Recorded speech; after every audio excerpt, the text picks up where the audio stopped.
Finally, watching a classic film after reading and hearing about it for many years offers a different perspective than those that have lived and loved the film for their entire lives. It's an informed perspective that takes into consideration prior awareness and cultural context. Does this film live up to its status? In this very special, supersized episode of Cinema Shame, I'm talking to Greg Sahadachny about the Marx Brothers.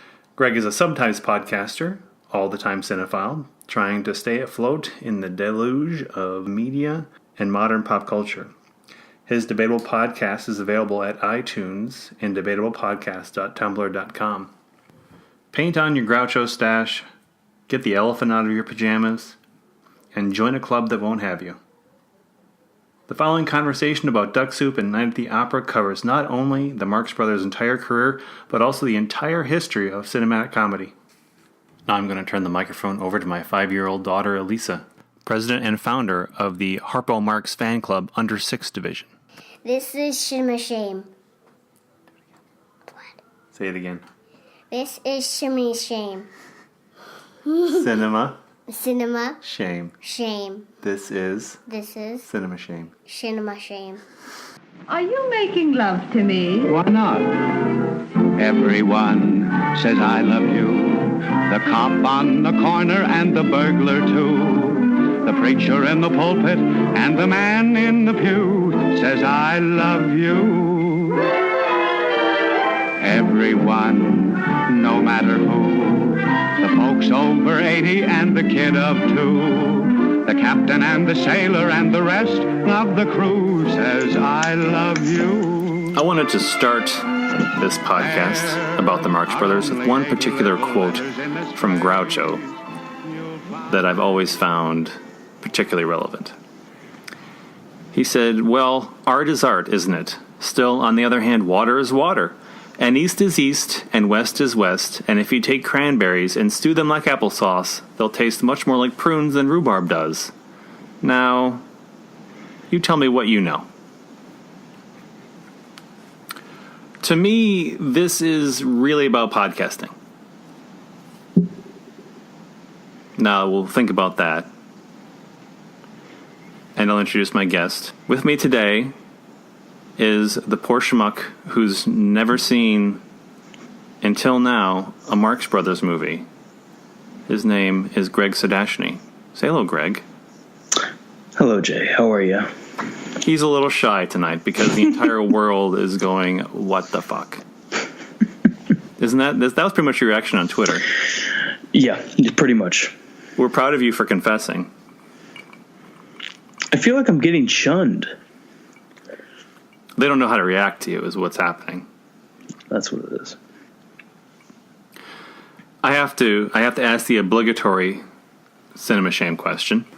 I'm even going to turn on my megaphone sound effect for this. How have you not watched a Marx Brothers movie until now?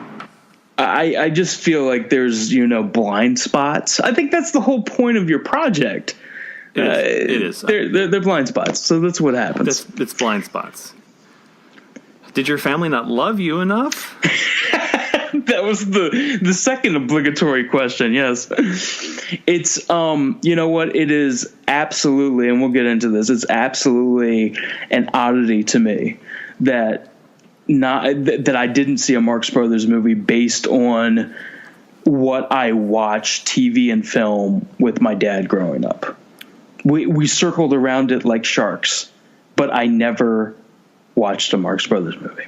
Were you at W.C. Fields' house? I'm really confused what the alternative is, because to me, there is only the Marx Brothers in terms of that classic film that, you're starting to get into old movies and, someone in your family, crazy uncle, dad, the loopy aunt that's been to France 27 times says, I've got a movie for you. And they put you in front of the television and say, this is Duck Soup. And you say, there's no ducks in this movie. That's how it goes for everybody.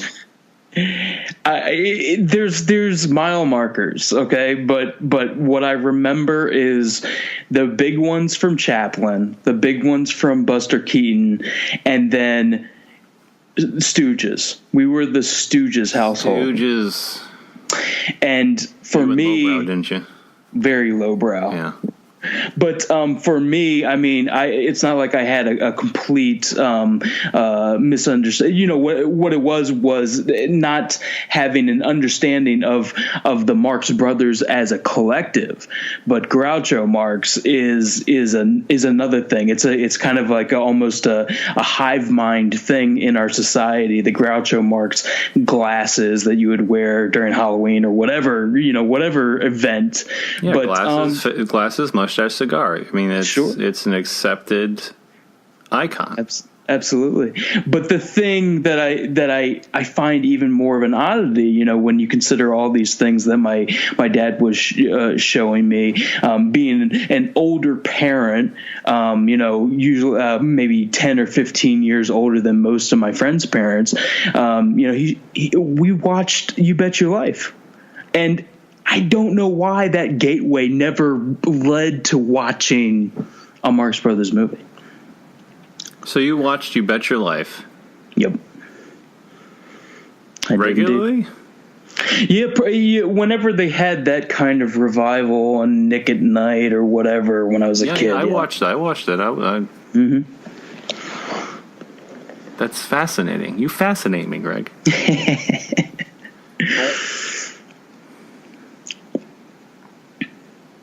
So despite all this,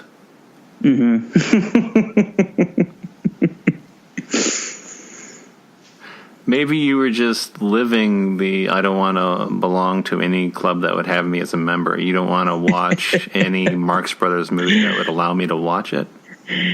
It's just, it's crazy. It's crazy. And then my mother's friend about 5 or 6 years ago had burned me a bunch of movies from his DVD collection. He's like, take these, check them out. And I'm going through them, and most of them are Horse Feathers, Animal Crackers, Duck Soup. And I'm like, what are these movies? Even as you've been stumbling around the cinematic landscape like a minefield, and you've never stepped on a Marx Brothers movie.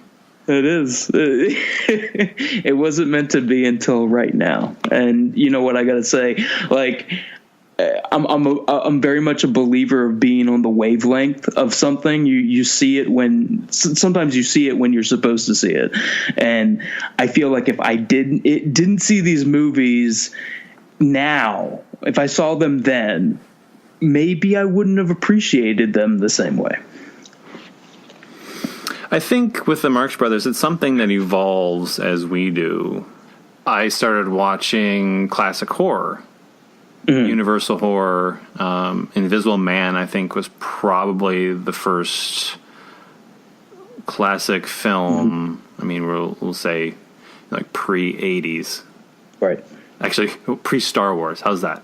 Pre-Star Wars, that my dad said, you know, let's watch some of these, because they used to run those marathons around Halloween every year on, I think it was the movie channel at the time.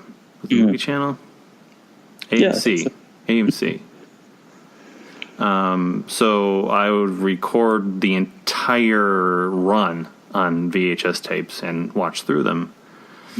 And it was about that time that I was first introduced to the Marx Brothers. And I was probably, I'm going to pin it at about 8 years old. Clearly at 8, the wordplay goes so far over your head that you probably, I don't know, you pick up on 1 out of every 5 Groucho zingers. Yes. But at that age, there's still a Marx Brother for you, because you're seeing Harpo, who plays mute and does all sorts of physical humor. Whether it's, you know, cutting off the bow tie, cutting off beards, spraying lemonade in the guy's face. He's always doing some physical humor. Right. And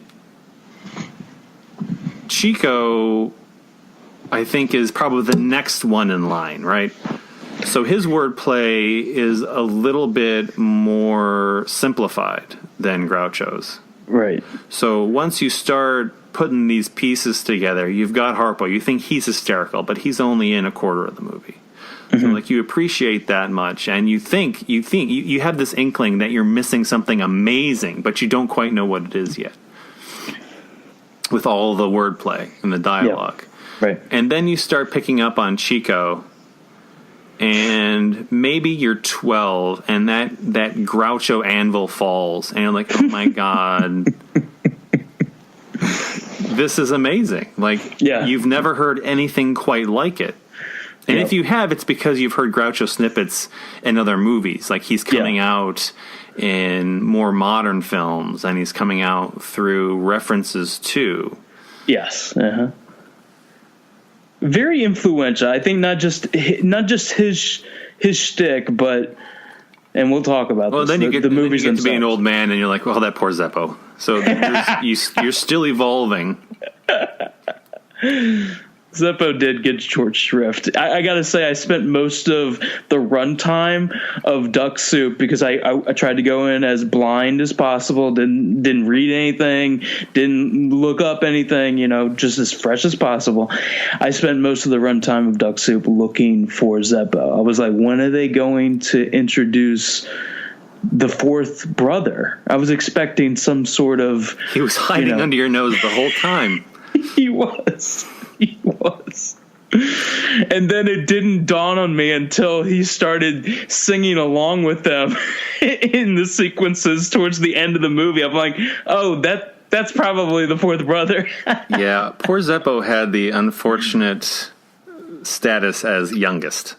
Yep. So he got to be the straight man to all of it. Unwillingly. But we might get back to Zeppo a little bit while later, because he plays a role in the turnover from Duck Soup to A Night at the Opera. Right.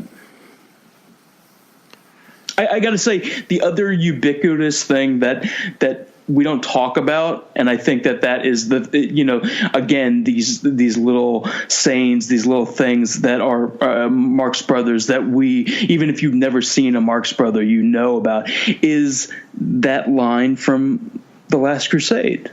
I should have sent my diary to the Marx Brothers. Mm-hmm. I would say it over and over and over. It was one of my favorite quotes.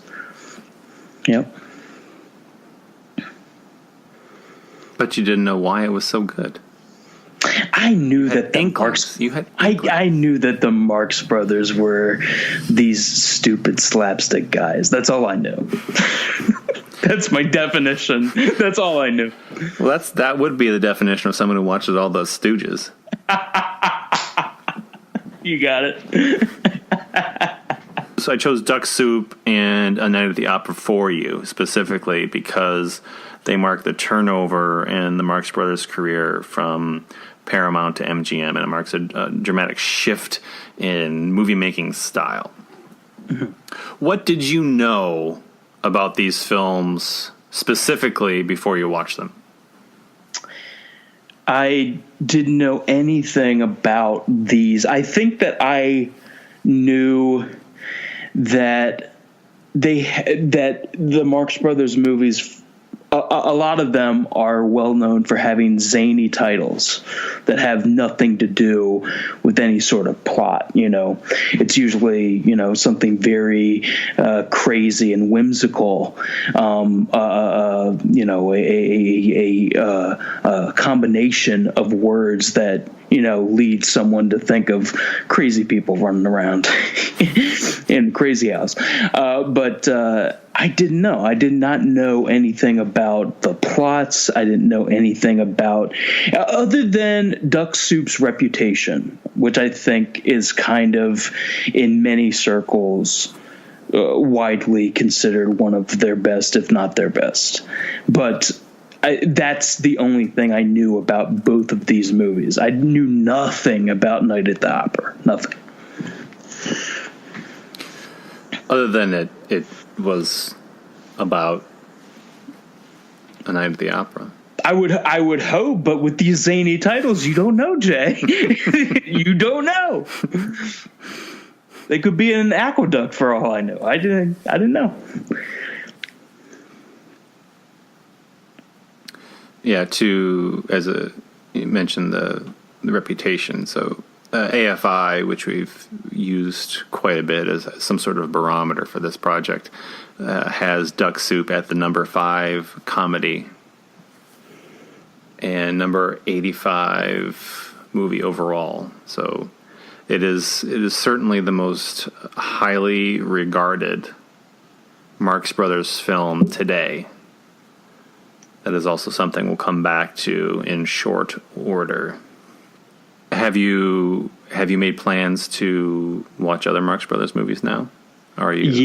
Yeah. Okay. I do want to get that. We were talking before we started recording about that Blu-ray set and the MGM DVD set. I wish there was that those ones were available on Blu-ray. But I would definitely like to seek these out more, because I think that this is kind of.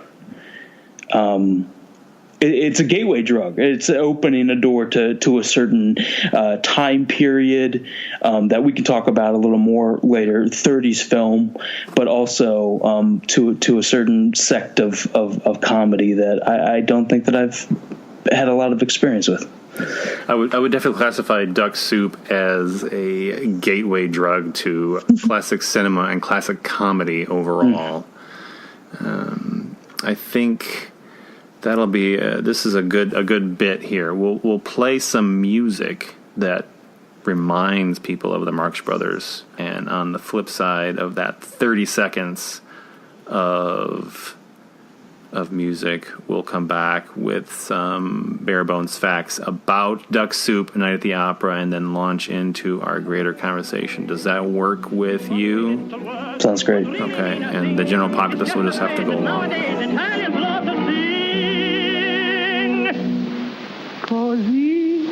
Cosa. It's a wonderful word. La la la la. If anyone asks you how you are, it's proper to say così, cosa, così, cosa. If a lady should ask you if you care, you don't have to start a love affair. Say così, cosa. Does it mean I'd like to start our conversation about Duck Soup with a quote from Leonard Maltin. This is from his book, The Great Movie Comedians. This should put Duck Soup in a little bit of context for listeners. He says, as wonderful as Monkey Business, Horse Feathers, and Duck Soup seem today, some critics and moviegoers found them unpleasant and longed for the more orderly world of the Coconuts with its musical banalities. Many right thinkers laughed themselves silly in 1933, but a large number didn't. The unrelieved assault on Marxian comedy was simply too much for some people. Now, it's pretty widely known that Duck Soup was considered a flop upon its release, which is the reason that the Marxes left Paramount, which isn't exactly true. Duck Soup was still the 6th highest grossing film of 1933. But it's also coming off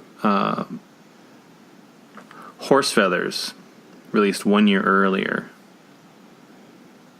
which was the highest grossing film in 1932. So we're going to get a boost from that film. But immediately after release, critics started railing against the Marx Brothers brand of anarchy. And some of this public backlash had to do directly with the political climate of the time. We're coming out of the Depression at this point. And Franklin Roosevelt has initiated the New Deal. There had been a uptick in optimism and hope for the country that many people believed Roosevelt was saintly savior of not only the U.S. economy, but the U.S. country.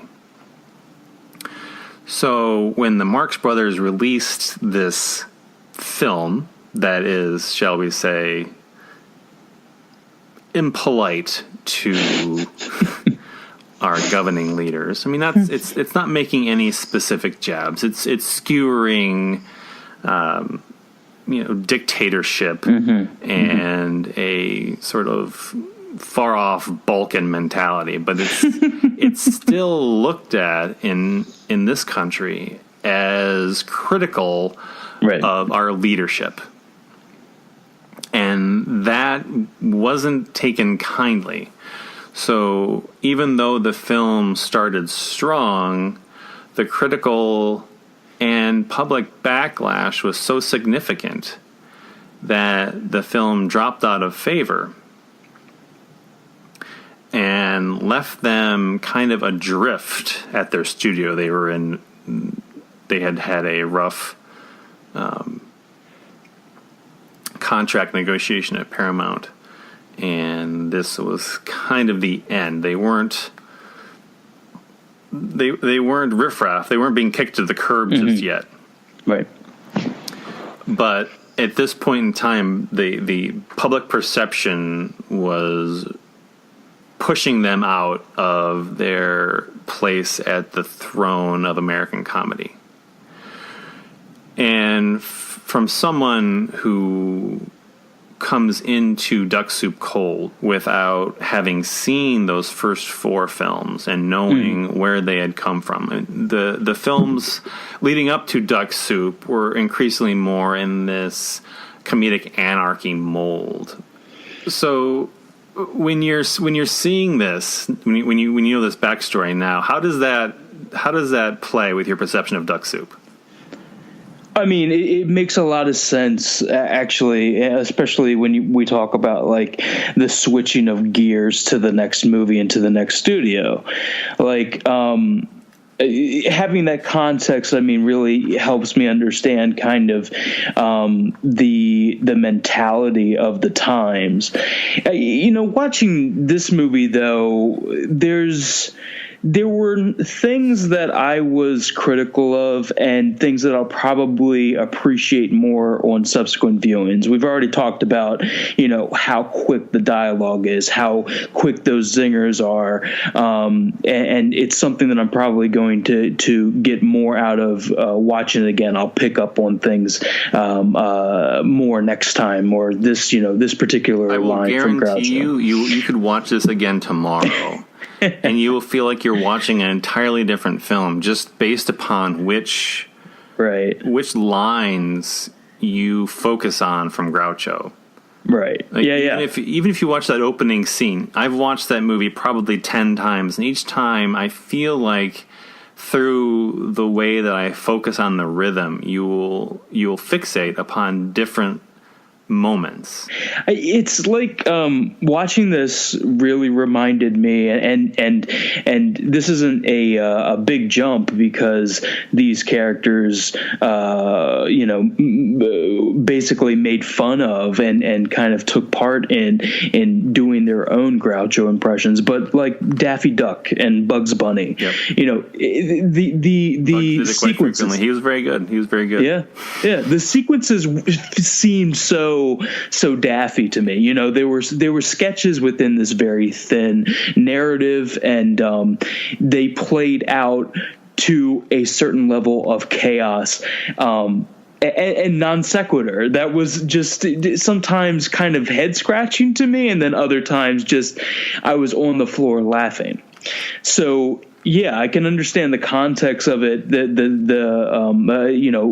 general movie-going Marx Brothers audience kind of changing their opinion on that. But I wonder, having not seen those previous films, would it have been a better primer for me going into Duck Soup if I had seen a couple of them to know what I was getting into? Then again, I mean, you could make a case for see the best of this time period, Greg. Don't see, one that might be a little more flawed.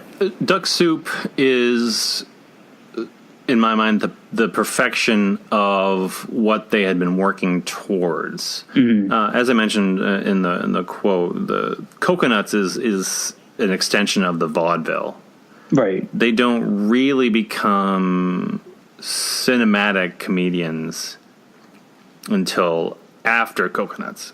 Yeah. Like Monkey Business, Horse Feathers, these are closely tied to Duck Soup, but it's still not quite the madcap perfection. The rhythm. That's a good word. Yeah. The rhythm is such a fine thing, and it can go either way. With Monkey Business, there are a couple of really great recurring jokes. I will say the Maurice Chevalier, and people will know, and then other people won't know. You won't know, but you'll watch it and you're like, oh, Maurice Chevalier. But it doesn't quite have the same rhythm. Right. They were still sort of mucking about with idea of narrative. It's weird watching it too, because I mean, and I think that it kind of more applies to Night at the Opera in retrospect, but I think that this movie really is, you can see the DNA that's on any sketch-based comedy, be it an SNL movie or anything like that has kind of a really thin plot. Like, I was thinking Dirty Work after watching Night at the Opera, but having this kind of thin plot around something that really just gives you an excuse to do your sketches. And I mean, the stuff in Duck Soup, like I can think of 3 or 4 major little enclosed sketches that are so fucking funny and refined to the point of just like it's musical how refined and snappy it is. Them with the peanut cart next to the lemonade stand, that stuff is superb. The stuff with Groucho and Harpo, the fake mirror and everything. The mirror bit was an old comedic routine, but they had distilled it to perfection. And if you had thought about doing a mirror bit in your act after this movie came out, you need to just give up that dream, right? But if we take it down to even the first scene, I think the first scene tells us so much about the way that they approach Duck Soup, right? So the whole first scene is the introduction of Rufus T. Firefly as the anointed leader of Fredonia, and there's this big to-do. The trumpeters are lined up. You have Margaret Dumont there announcing him and waiting for his arrival as sort of this kingly, golden, great white hope. Right. And Rufus T. Firefly is still in bed with his stocking cap. He slides down the fireman's pole and gets in line and is, what's going on? You expecting somebody? Yes.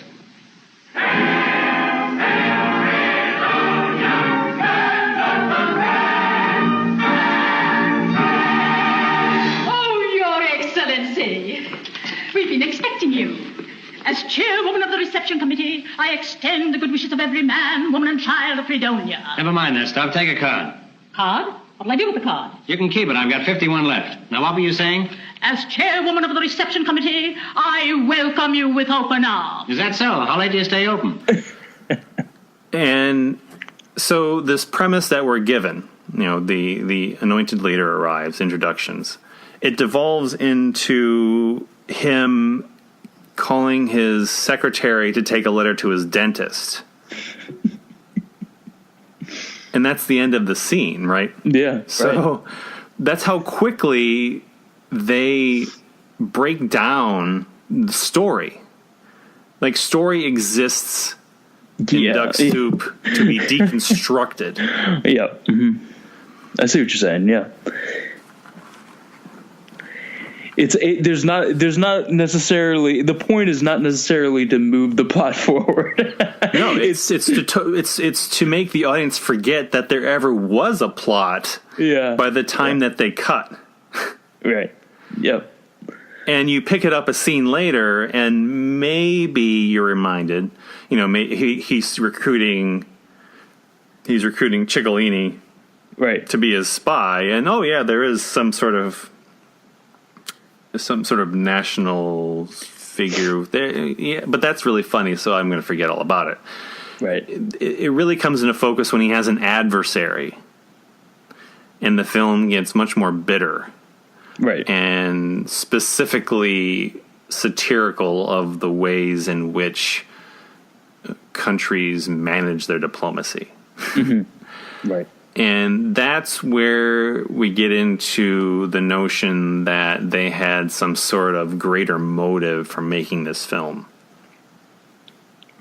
That they were specifically satirizing government and war, mm-hmm. and the judicial system. And now, members of the cabinet, we'll take up all business. I wish to discuss the tariff. Sit down, that's new business. No old business? Very well. And we'll take up new business. Now about that tariff. Too late, that's old business already. Sit down. But, it's like, I always kind of like get hung up on the fact of its time period. Like, when you make a satire like this, is it just the post-depression, the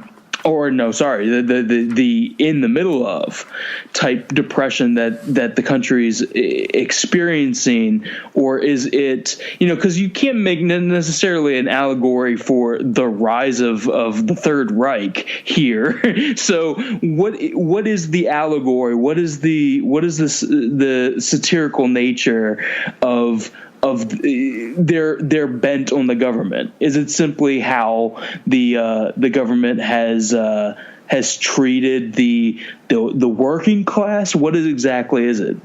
How do you? I honestly think it's just because they thought it was inherently funny. Some of the writers specifically said we had no greater motives for writing this film, right, other than it was funny. Fuck with authority. I don't believe that the Marxes entered into this endeavor believing that they were wholly innocent of satire.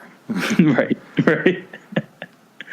But I also don't think that it was anything more than their natural political ideology coming through the things they found funny about government, about the judicial system, the duplicity of all of these institutions has mm-hmm. a inherently funny side to it.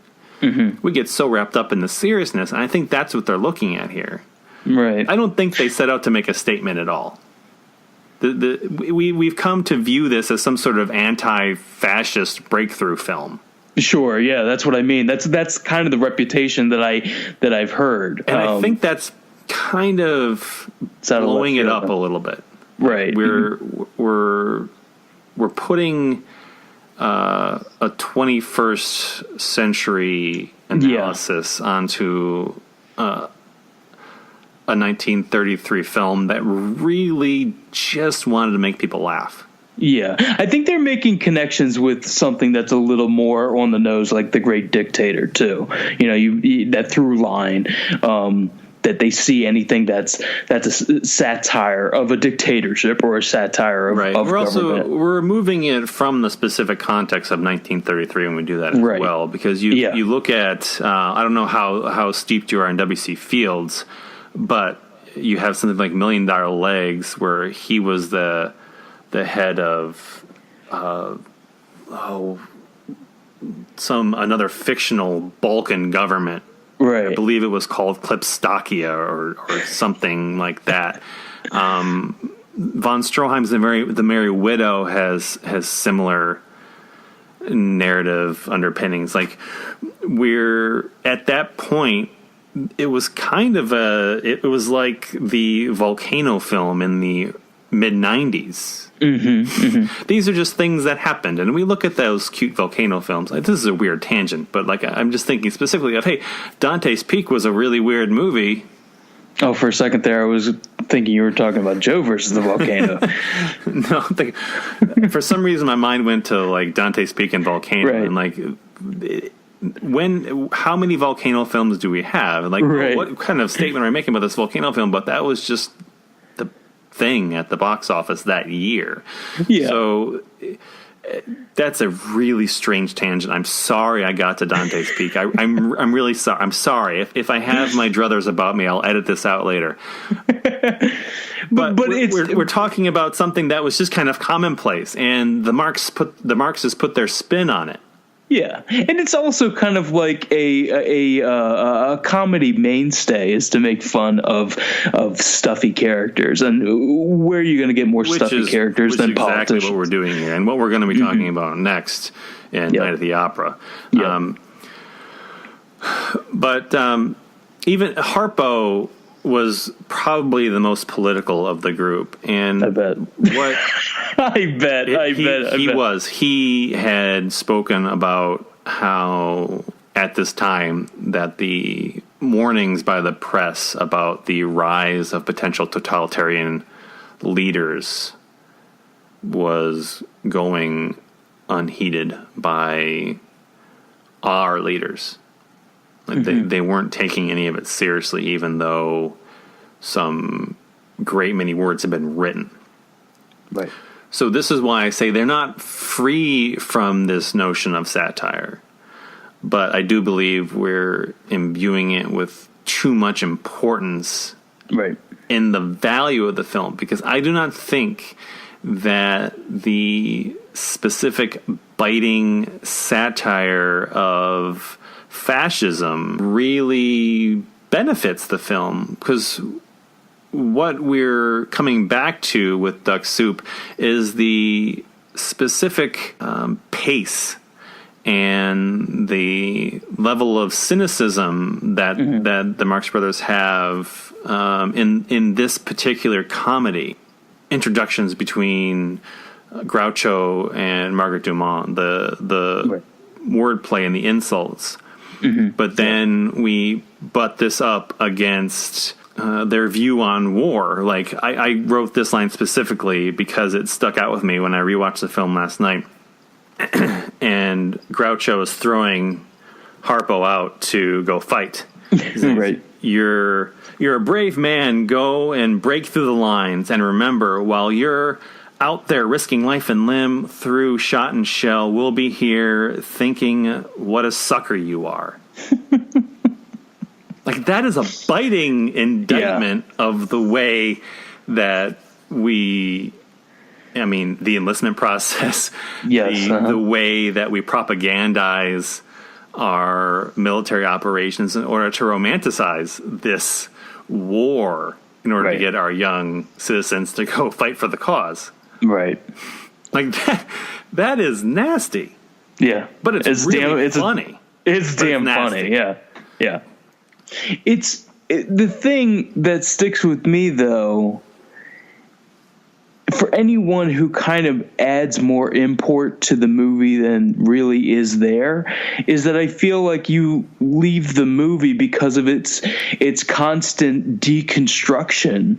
You leave the movie grasping at straws. You're not getting really anything other than these sketches. Right. It's a damn funny movie, though. That's for sure. Well, I mean, the takeaway is that, it's almost like they don't consider anything sacred. Like, yes, we're attacking these untouchable institutions in an age when people want desperately to believe in their leaders and believe in these institutions. And the Marxes are sitting there going, nothing has changed. These are still the same buffoons that we had 10 years ago. I think about it, and that's ultimately what was, the demise of the film, and their falling out of favor with Paramount. I want you to go back and watch Monkey Business specifically for this particular thought, in that Monkey Business is, you talk about the nonsense title, Monkey Business is monkey business. There is no forward progress in Monkey Business, right? Like Duck Soup at least has a skewering of the institution as like a motivation for all of these collective scenes. Yeah, set pieces. Right. Yeah, the collection of set pieces working towards this general satirical aim. Yeah. Monkey Business has no aspirations. Right. It lives in the moment. And you, having seen Duck Soup first and now going back to Monkey Business, you'll see that dramatically. Right. I believe it. I was remembering something part of the way through our conversation just now, a memory of another thing that as a kid might have swayed me away from watching a Marx Brothers movie. I think I did see something on TV one time, and Harpo's crazy fucking eyes scared the shit out of me as a child. I was like, this guy's a serial killer. Who say, is it the moment when he's got the fake glasses on and the beard and they're turned around? Is that when he and Chico appear and then they say, oh, their spy introduction? His just gleeful face did not seem natural to me. 3 and 4 and 1 and 2 and 3 and 4 and 1 and 2 and 3 and 4 and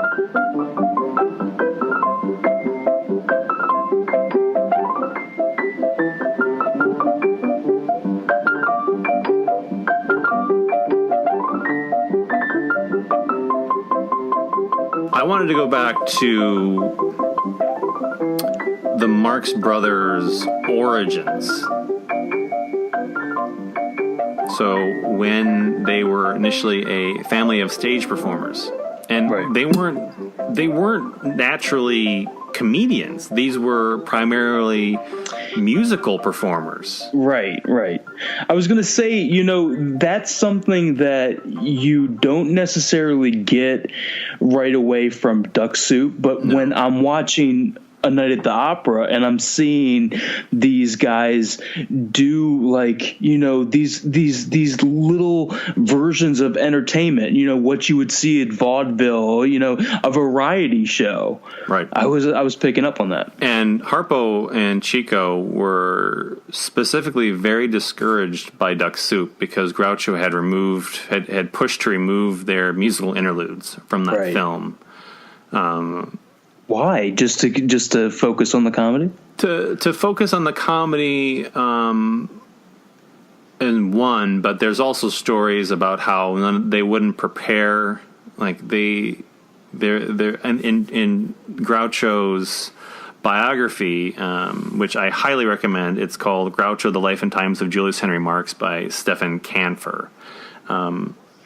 There's stories about how Chico had stopped warming up with the piano before he played. He would merely soak his hands in hot water, and that was his warm-up. He believed that they were not adequately prepared to perform in the film. So he cut their scenes. If I remember correctly, they did have scripted musical interludes, as most of their films do. At some point or other, they lapse into these musical segments. Just so I'm clear, was there ever egos here? Was there vanity? Did Groucho ever want all the spotlight? No. Okay. No. We'll touch on that in a minute when I catch back up with the interlude between Duck Soup and A Night at the Opera, because they all kind of go their separate ways for a while after Duck Soup. Mm-hmm. But we'll come back. So, in 1910, Groucho and Harpo were one third, shall I say, of a musical act called the Six Mascots. So this included their other brother, Gummo, who left the act shortly thereafter to fight in World War I. Right. Their uncle, Albert Schoenberg, and their mother, Minnie, and Aunt Hannah. So for a few years, they're playing this vaudevillian music act. And it wasn't until 1912 that comedy had even really been a consideration. They're in a Texas opera house. Some reports, I believe, have it at Nacogdoches. There was outside the theater, there was a runaway mule incident. I'm unclear about the specific nature of the runaway mule, but people fled the theater in order to view the mule incident. When they finally started coming back in, Groucho, who had been very put off by the disruption, started lambasting the crowd coming back in. He said at one point, "The jackass is the flower of Texas," and the people he was pointing out, and I mean, he was making general like Texas barbs. They thought it was hysterical. So this is when they got the notion of shifting the focus of their act more towards comedy. That's funny. And so by the early 1920s, they're primarily a comedy act. Groucho had enlisted playwright George S. Kaufman, who comes back into the fold for the movies to write and sort of curate their cinematic origins. So he turns their vaudevillian act into the Coconuts, which recycles a lot of their bits that they already had perfected on the road, and turns this into Broadway show. And then from the Broadway show, Paramount signs them to the movie deal. Gotcha. So we're back up to the Duck Soup era, 1933. They've done all their movies, and this comedic anarchy has fallen out of favor with the public and critics. The brothers, Groucho specifically, takes this very, very hard, and he moves to a cabin in Maine to get away from Hollywood. 3,000 miles away. He wants to go as far away as possible. The critics basically told him to go back to vaudeville. This is kind of this is a nasty barb that Groucho took very, very hard, because it's not just saying you don't deserve to be on screen. Vaudeville at this point was outmoded. It didn't exist anymore. So they're basically telling them you're washed up because whatever you can do has been done, and you've got no place in this world. Right. Which is why Groucho disappeared. But he doesn't quite disappear, and this is such an odd story, and if you read more about Groucho, it starts to make perfect sense. So there's a local theater production of 20th Century across the lake from him. And for some reason he gets, decides he's gonna do it. At this point he's been in the woods, and he's been living there with his family, and he's got an amazing quote about the woods in Skowhegan, Maine, that I wanted to read. It's in a letter to a friend. He says, "As you know, I am up in the Maine woods, and it is lovely. There's a thrilling piece of news, and one that will probably set your heart to palpitating wildly. I am up in the woods. Hundreds of thousands of people are up in the woods. This is as insipid a line as anyone could write. If it is written to anyone who is in the city, it could only make them angry or envious. And if it is written to someone in the woods, it could only be received with apathy and boredom. At any rate, I am up in the woods." It is perfect. Yeah. So this is where his head's at right now, and he goes to do the lead in 20th Century, which is the role played by John Barrymore in the film version, and he's getting write-ups that say he rivals Barrymore in his production, and he fires back. And he tells his family at one point that straight acting was a racket and that being funny was far more difficult, and quits the production. There you go. That's the man I want to know. Right? Yep. So Groucho is feeling the bug and can't stay away. So he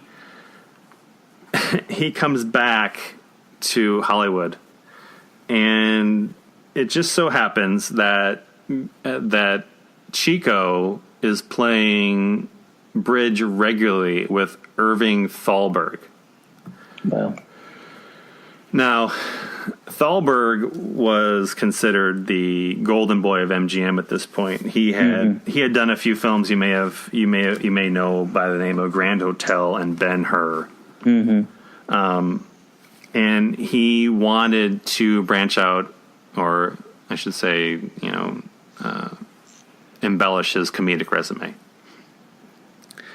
So he mentions this to Chico, and Chico basically is like, well, we're free agents. What do you got? So he gets a meeting with Irving Thalberg and Groucho. The meeting did not go well. He told Groucho, I want to make a picture with you fellas, and I mean real pictures.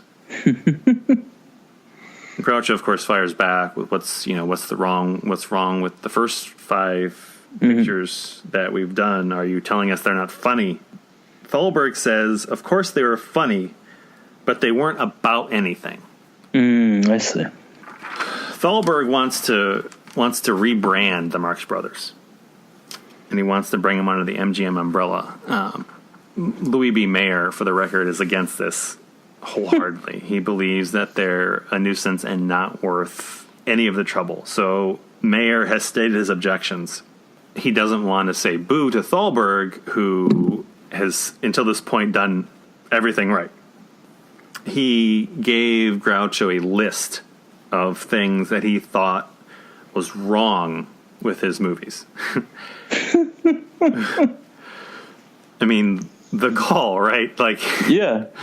You're taking Groucho aside and you're giving him the harshest comments you could think of. He said, you lack appeal for any modern woman. The tempo is too quick. There's too many jokes, and the audience overrides half of your punchlines. Right. There's too much anarchy, and there needs to be a story. He's told him, and this is the direct quote that I pulled, you get me the laughs, I'll get you the story. And this is where A Night at the Opera comes from. Mm-hmm. And you know that I go on Letterboxd, and what I rate it is my gut feeling after I watch something, right? Yep, the only way. So for me, the better viewing experience on Wednesday when I watched both of these movies was Night at the Opera, simply because I feel like it was more cohesive. I mean, they're great scenes in Duck Soup, but for me, it was a better cohesive movie. It's true. There is a through line. Mm-hmm. There's an anchor to that film. I believe this. When you watch beyond these two films, A Night at the Opera will fall back in your esteem. Mm-hmm. Obviously, the stateroom scene from Night at the Opera is right. A masterpiece. Right. It is so fucking good. It is so good. But the way that the Marx Brothers are framed in that movie you'll see is something of an oddity because they are no longer the inciting party. Yeah. They are supporting players with top billing. Mm-hmm. You're right. Absolutely. They are the matchmakers. They are the ones that are going after nothing for themselves. Right. And that has a few consequences in their career. For this moment, it works. The production was not exactly a pleasant environment, however. There was a lot of pressure from MGM to produce the massive hit. Right. The Marx Brothers are used to being the focus of their production. Of course. They come into MGM now, which is a massive operation compared to where they were. Mm-hmm. And Thalberg fits them in when he can. And Groucho doesn't particularly enjoy waiting for someone to come to him. So there's stories of them coming from meetings, and Thalberg's been tied up with Mayer or whoever else he had in his room, and right. They lit up all they lit up all of Thalberg's cigars and started blowing them underneath the room into the meeting room. And then when Thalberg finally came out to reprimand his petulant children, they were standing there naked, smoking things in the fireplace, and it's pure Marx Brothers shenanigans, like in the actual production of this film. And they went through a ton of writers. Groucho would never approve of anybody that he wanted. Like, he didn't believe any of them were worthy. Mm-hmm. He brought in some of his old writers, and Thalberg didn't believe that they were doing the job. He brought in Kaufman and Riskind, Pulitzer Prize-winning playwrights. Right. Kaufman had written things like "You Can't Take It With You," "Stage Door." Riskind was My Man Godfrey. He did like a joke polish on His Girl Friday. Like, they're kind of a big deal. Yeah, right. And they didn't get the job done either. Like, there just wasn't any a meeting of the minds here. It's funny to me because it dawns on me, we talk about, a studio style, studio personality, and MGM has such a studio personality that it really doesn't seem like a fertile place for me to think that the Marx Brothers would be successful, because these are the same stuffy shirts that they would be fucking with in the first place. MGM is such a distinct personality, the type of a spectacle entertainment that they had expertise in. So we mentioned the stateroom scene, but there's a tremendous story that I came across that I had to share. It's hard to do a Marx Brothers podcast without just really going into all these tangents, because there's so many amazing stories surrounding the production of the films. Right. So there's basically a joke peddler. His name was Boasberg. He sold jokes to like Bob Hope, Jack Benny, George Burns. If you were a comedian in the 30s, you bought Boasberg jokes. Al Boasberg. So Groucho, naturally, like, I want... we need him to polish this up a bit. Like, we need the jokes.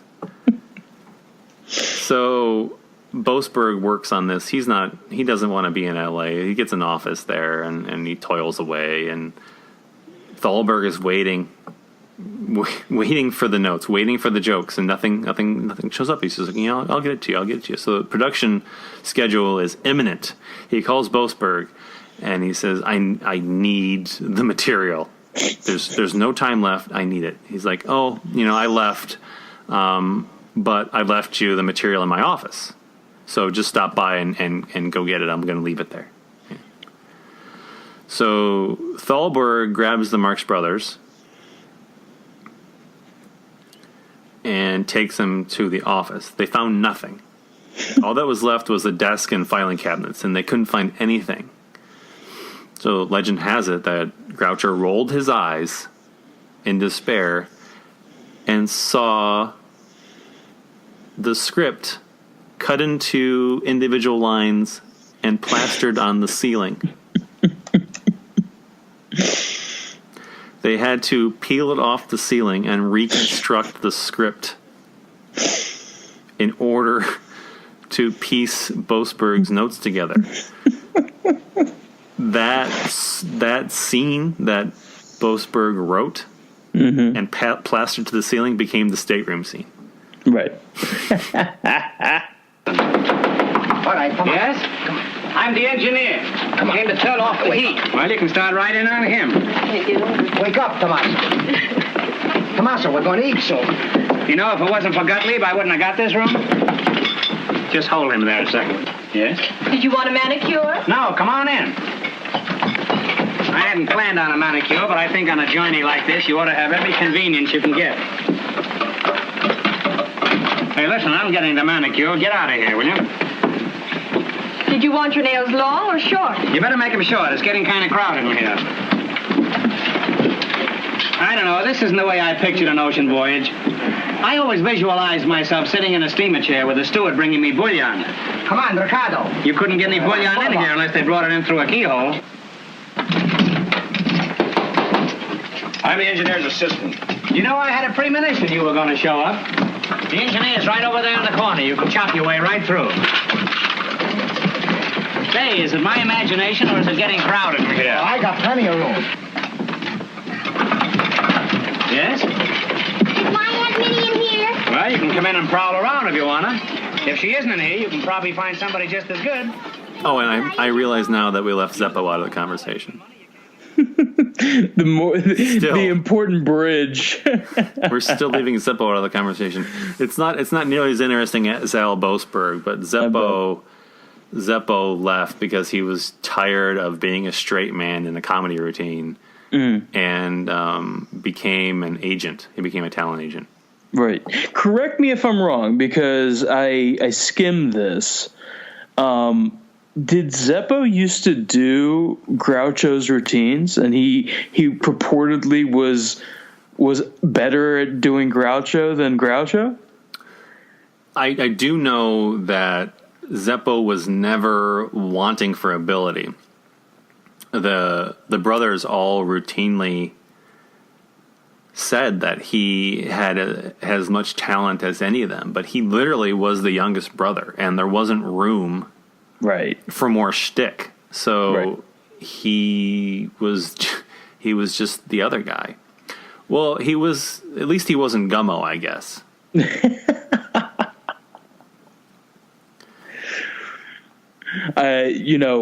The first child that they had apparently died in infancy.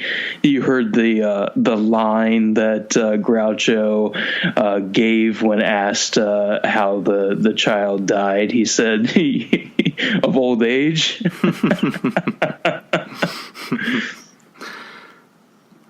I don't think there will ever be another mind quite like Groucho. No, definitely not. I mean, there are people that can be as funny. Like, it comes in different shapes and forms. Like, Robin Williams, I think, had that kind of mind. Mm-hmm. Yeah. But by and large, it seems like those brains, for whatever reason, are tortured souls. Mm-hmm. And Groucho really came off as only tortured for his art, which was constant performance piece. Like, his life was a performance piece. Right. And I don't know if there'll ever be I'm quite certain that we'll never be able to foster another comedian or human quite like Groucho Marx. That's what makes him, he did have quite a well-known spotlight career after being in the Marx Brothers. So he might be the most well-known, you'd agree, right? Absolutely.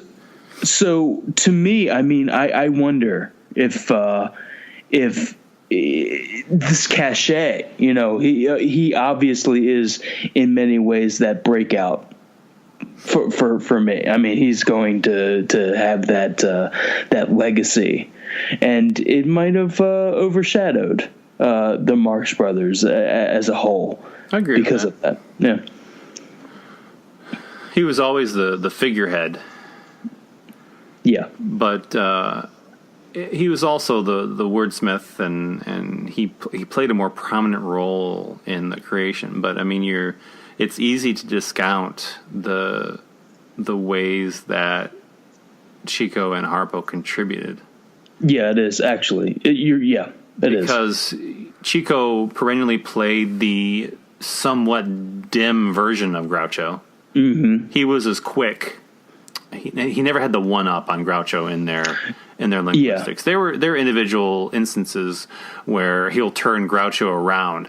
Right. It's hard to. I mean, you get a broad base for these conversations because in every Marx Brothers movie, there's the scene that the two of them are exchanging lines, yeah. And Chico and Groucho, who starts on the other hand on the upper hand of the conversation, will end up beneath because of the way that the line is twisted by Chico.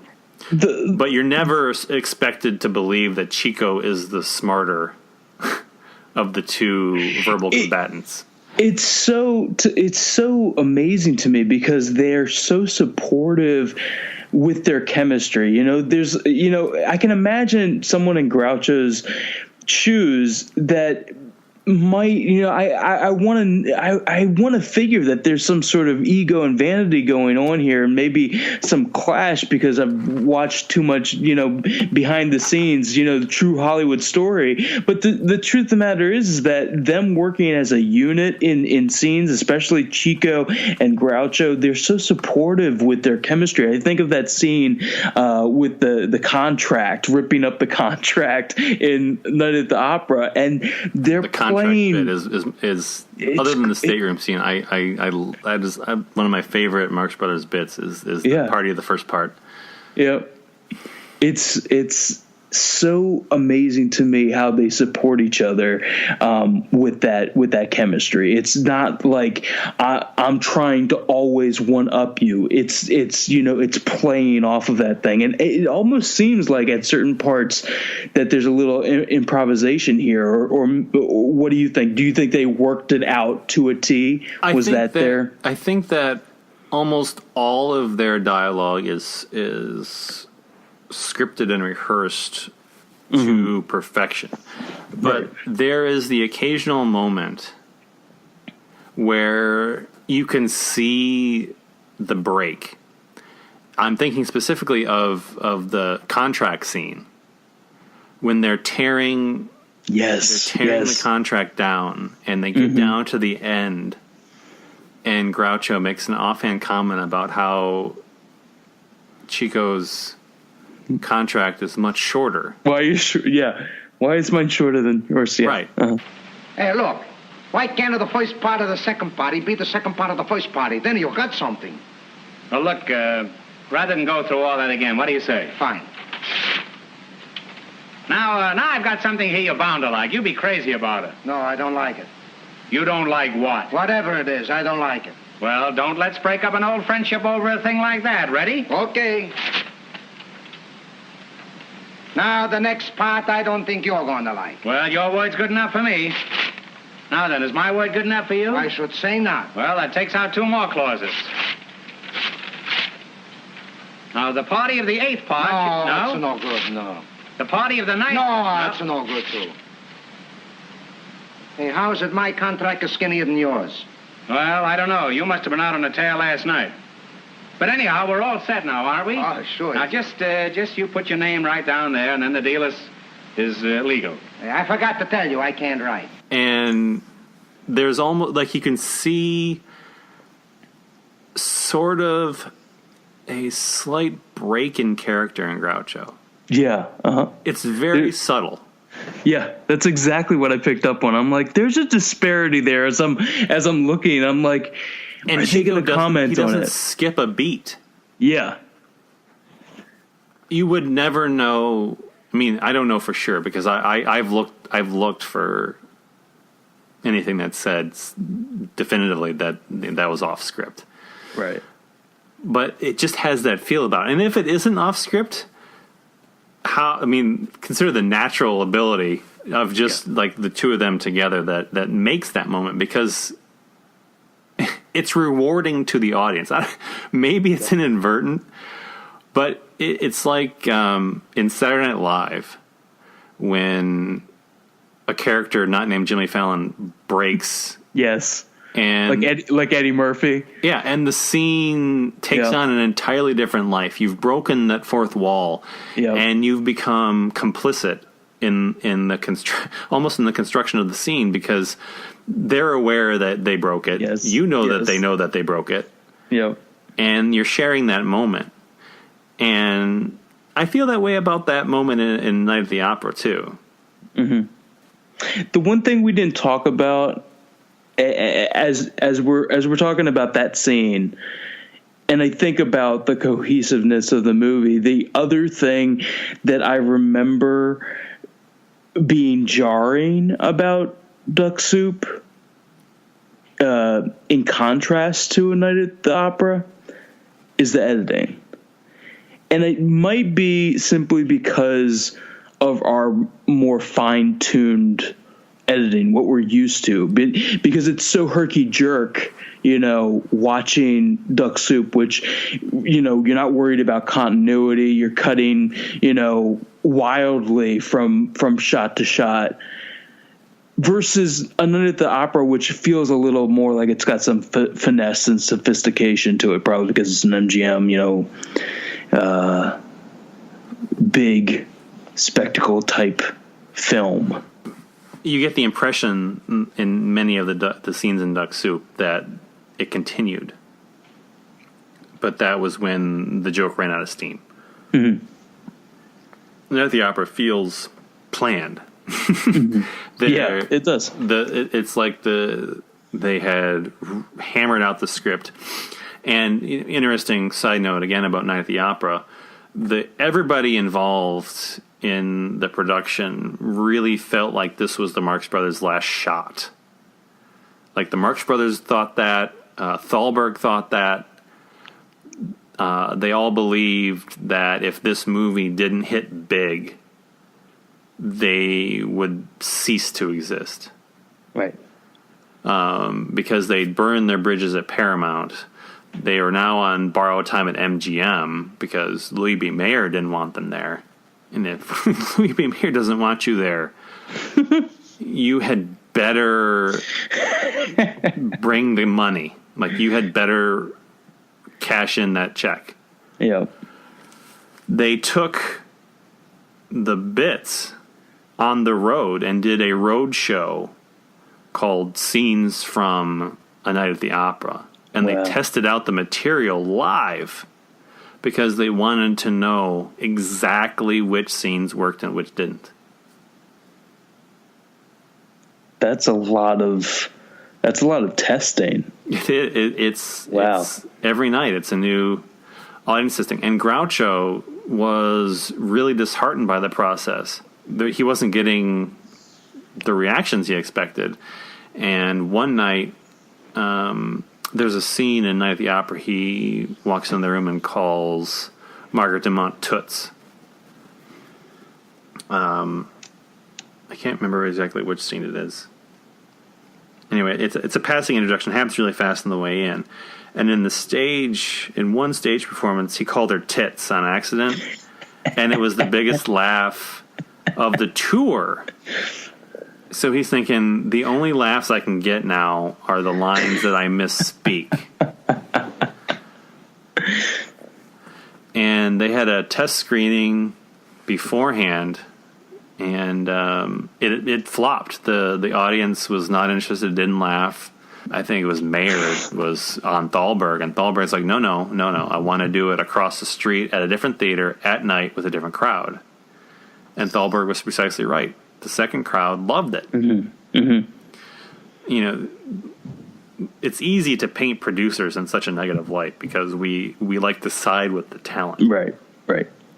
and they have to, by nature, focus on money. Right. So we like to romanticize the talent in terms of what they're putting out and the people that don't quite understand them. These suffering talents. Right. The artiste. Right. The artiste. But Thalberg really understood the crowd. He understood the audience, and he knew what they wanted. He knew what they wanted of the Marx Brothers, and I don't believe he got the best of the Marx Brothers. But at this point in time, he saved the brand, and we got another, basically a lifetime of Marx Brothers movies if you're looking at the first 5 films. Because they produced, off the top of my head, 7 films with MGM? Well, that begs the question then, this is the new studio, it's a changeover and everything. You go from 1933 to 1935. How does this one fare compared to Duck Soup? It was a big success right from the beginning. Wow. The critics were all positive for the most part. There was 1 or 2 dissenting reviews, they said, but they were smaller papers and they were mostly ignored. And do you think that them getting away from making fun of politicians and the institution of government probably freed them up from that kind of critical eye? Or do you think that the atmosphere had changed in a couple of years? Oh, no, I think the more personal story appealed. Yeah. What you've got is, struggling artists. Again, we go back, struggling artists trying to make good in a world that doesn't want them. So they're championing the underdogs. Right. This is a very local, romantic notion. And they have managed to work a semblance of their prior anarchic ways into this story. So it is the meeting of narrative and Marx, and the pacing is different. Thalberg tones down the jokes, and the jokes that are there. I mean, you look at, again, you have the Groucho introduction to Margaret Dumont. If you compare the rapidity of the dialogue in that scene, because that's a direct one-to-one comparison, there's always that the scene with Margaret Dumont. So you can look at that in Duck Soup, which is a mile a minute. Yes. Versus A Night at the Opera, which is she's sitting at the table behind him. He's having a meal with another woman. I've been waiting here for an hour. Mr. Driftwood! Why, Mrs. Claypool, hello. Mr. Driftwood, you invited me to dine with you at 7 o'clock. It is now 8 o'clock and no dinner. What do you mean, no dinner? I just had one of the biggest meals I've ever ate in my life, and no thanks to you either. I've been sitting right here since 7 o'clock. Yes, with your back to me. When I invite a woman to dinner, I expect her to look at my face. By the way, I gotta tell you, when that scene in Duck Soup came up, and it's a mile a minute, I got scared that was the tempo of the whole movie. I'm like looking at it and I'm like, this is a 65, 68 minute movie. This is why it's so short, because it's going to be going at this rat-a-tat this quick for this whole movie. I'm like, how am I going to keep up? Because I swear to God, I got like 1 out of every 10 things he said. Yeah, no, it's hard to keep up. And that's why I say it really is rewarding to go back, and you'll hear it all over again, and it'll be completely different. But I mean, to go back to another point we were just talking about in terms of scope of their target, they're assisting this couple in achieving their dreams at starring in the opera, right? And they have a barrier to that based on the success of other singers. And the producer says, call me when you're a hit. Like, you can't succeed unless you're a success. Right. That story resonated with people, and the story will always resonate with people. I mean, it really is the story of every sports movie that's out there. Like, this is a tried and true formula. Yep. What, to me, is more interesting about this dynamic is what the shift in terms of what the Marx Brothers are picking at.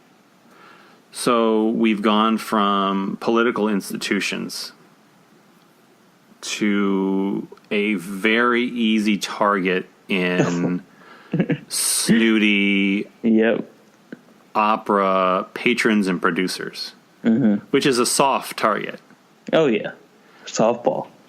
Huge softball. And this is something else I made a note of as I was rewatching Night at the Opera today.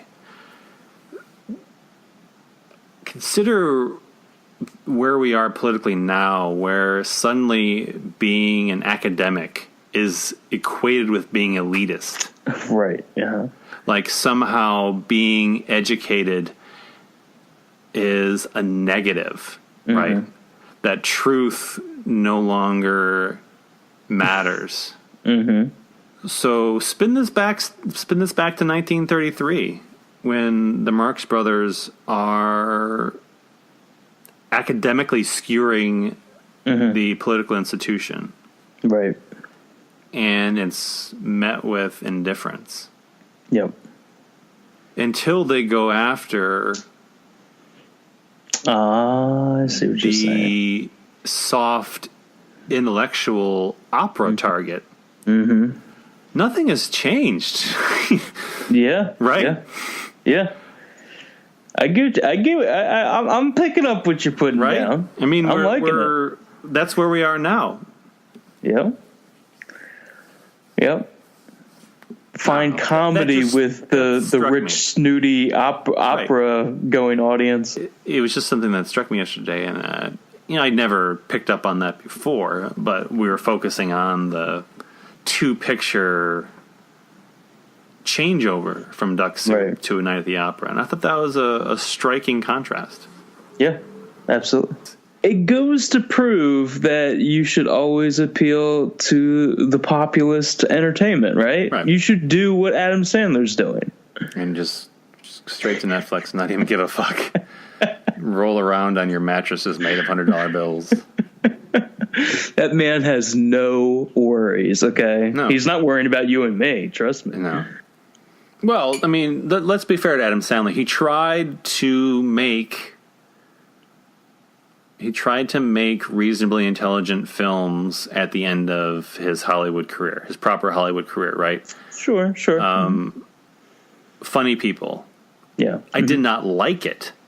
Right. Half of that movie was great. The other half was not so great.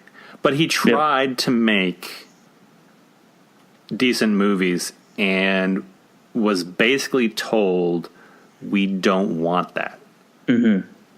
Right. I've had this conversation recently. It's an idea of his brand, you know? It's idea of a business. He's become something. Consider Jim Carrey. Sure. Who has, by any measure, proven himself to be a highly competent dramatic actor. Sure.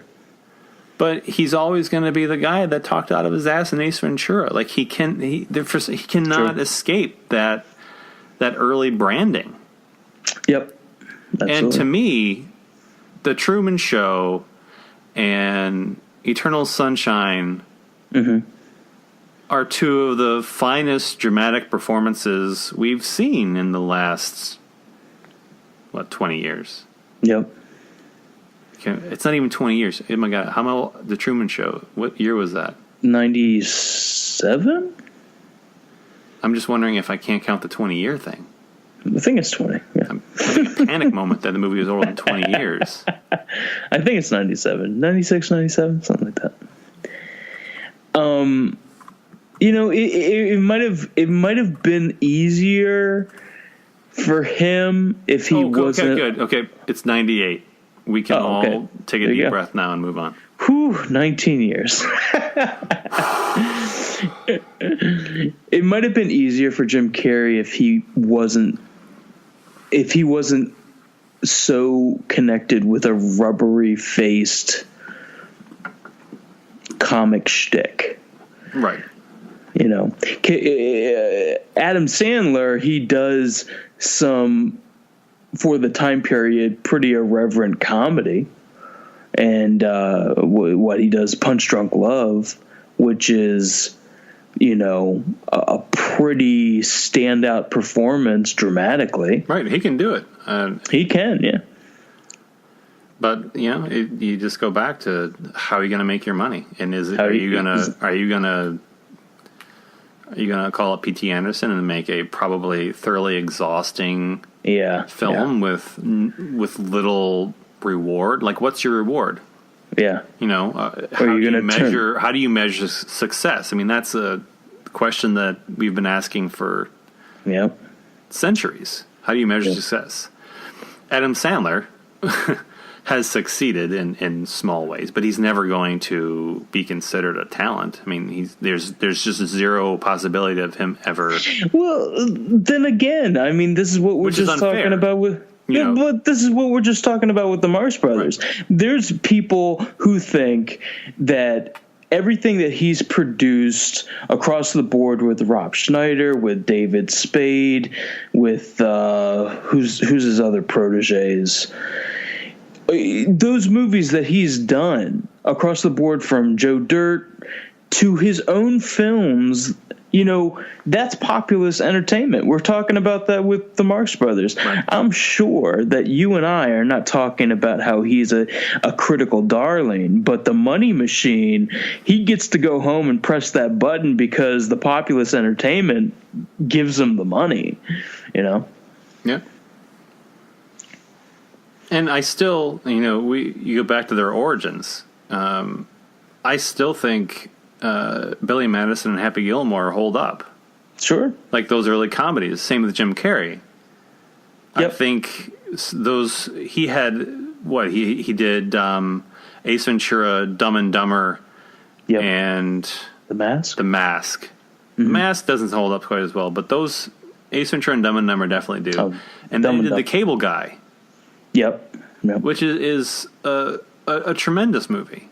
Yes. Mm-hmm. Also, Ben Stiller. We could keep going with this. Sure. Who will never get the recognition he deserves as a director.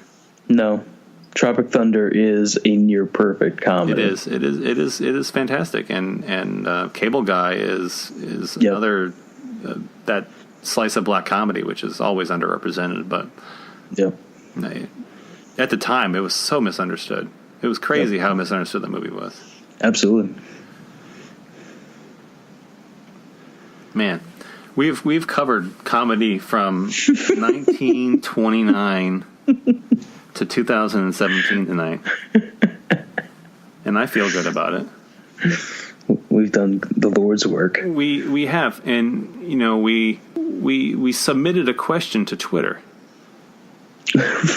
We did. We sent out a question to Twitter. Ask our poor schmuck anything you want about why the hell he hasn't watched a Marx Brothers movie until now.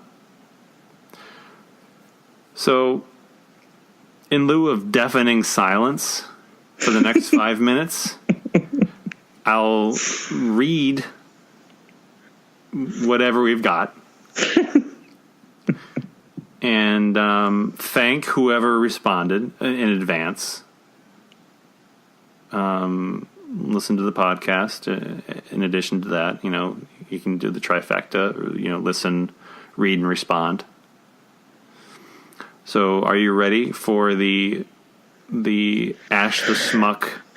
The onslaught. Well, what do you want to call the segment? Because this is a brand new segment. I've never tried this before. It may never happen again. So, what do you want to call your segment? I love that it originally went from Ask the Guest to, what was it? Ask the Shameful? Ask the Shame? I was trying to incite something here. To Ask the Schmuck. I was trying to incite whether it was a riot or just trying to grill you. Originally, I didn't put your name in there originally, and I didn't put your handle in the Twitter question. And then I added it. Maybe that would suggest something, but sure. So we have some. You ready? Yep, let's do it. I just received one 4 minutes ago, to have you know, from at Mark Steffich. Thank you, Mark. Quote, why comes to mind. I'd horsewhip you if I had a horse. Start with coconuts and go up. Enjoy. Done and done, yeah. So we answered the why, but I thought I should mention that someone on Twitter said he'd horsewhip you if you had a horse. Thank you for that, Mark Steffich. Thank you. Scott Siegel at Videodrome71 merely asks, is there a sanity clause? Okay. Okay, that's not a question. You're disregarded. Oh, we're not accepting comments? Did he call me like a motherfucker or something? No, we just move on. It's actually, the response was actually a GIF of the Big Lebowski when the police captain throws the pencil holder and hits him in the forehead. I'll accept it.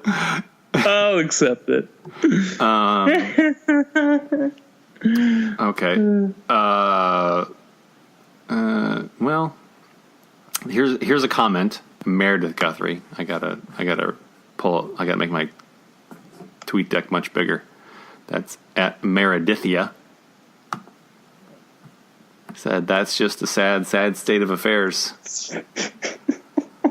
Hashtag Harpo is everything. Harpo is crazy eyes to me. He still is.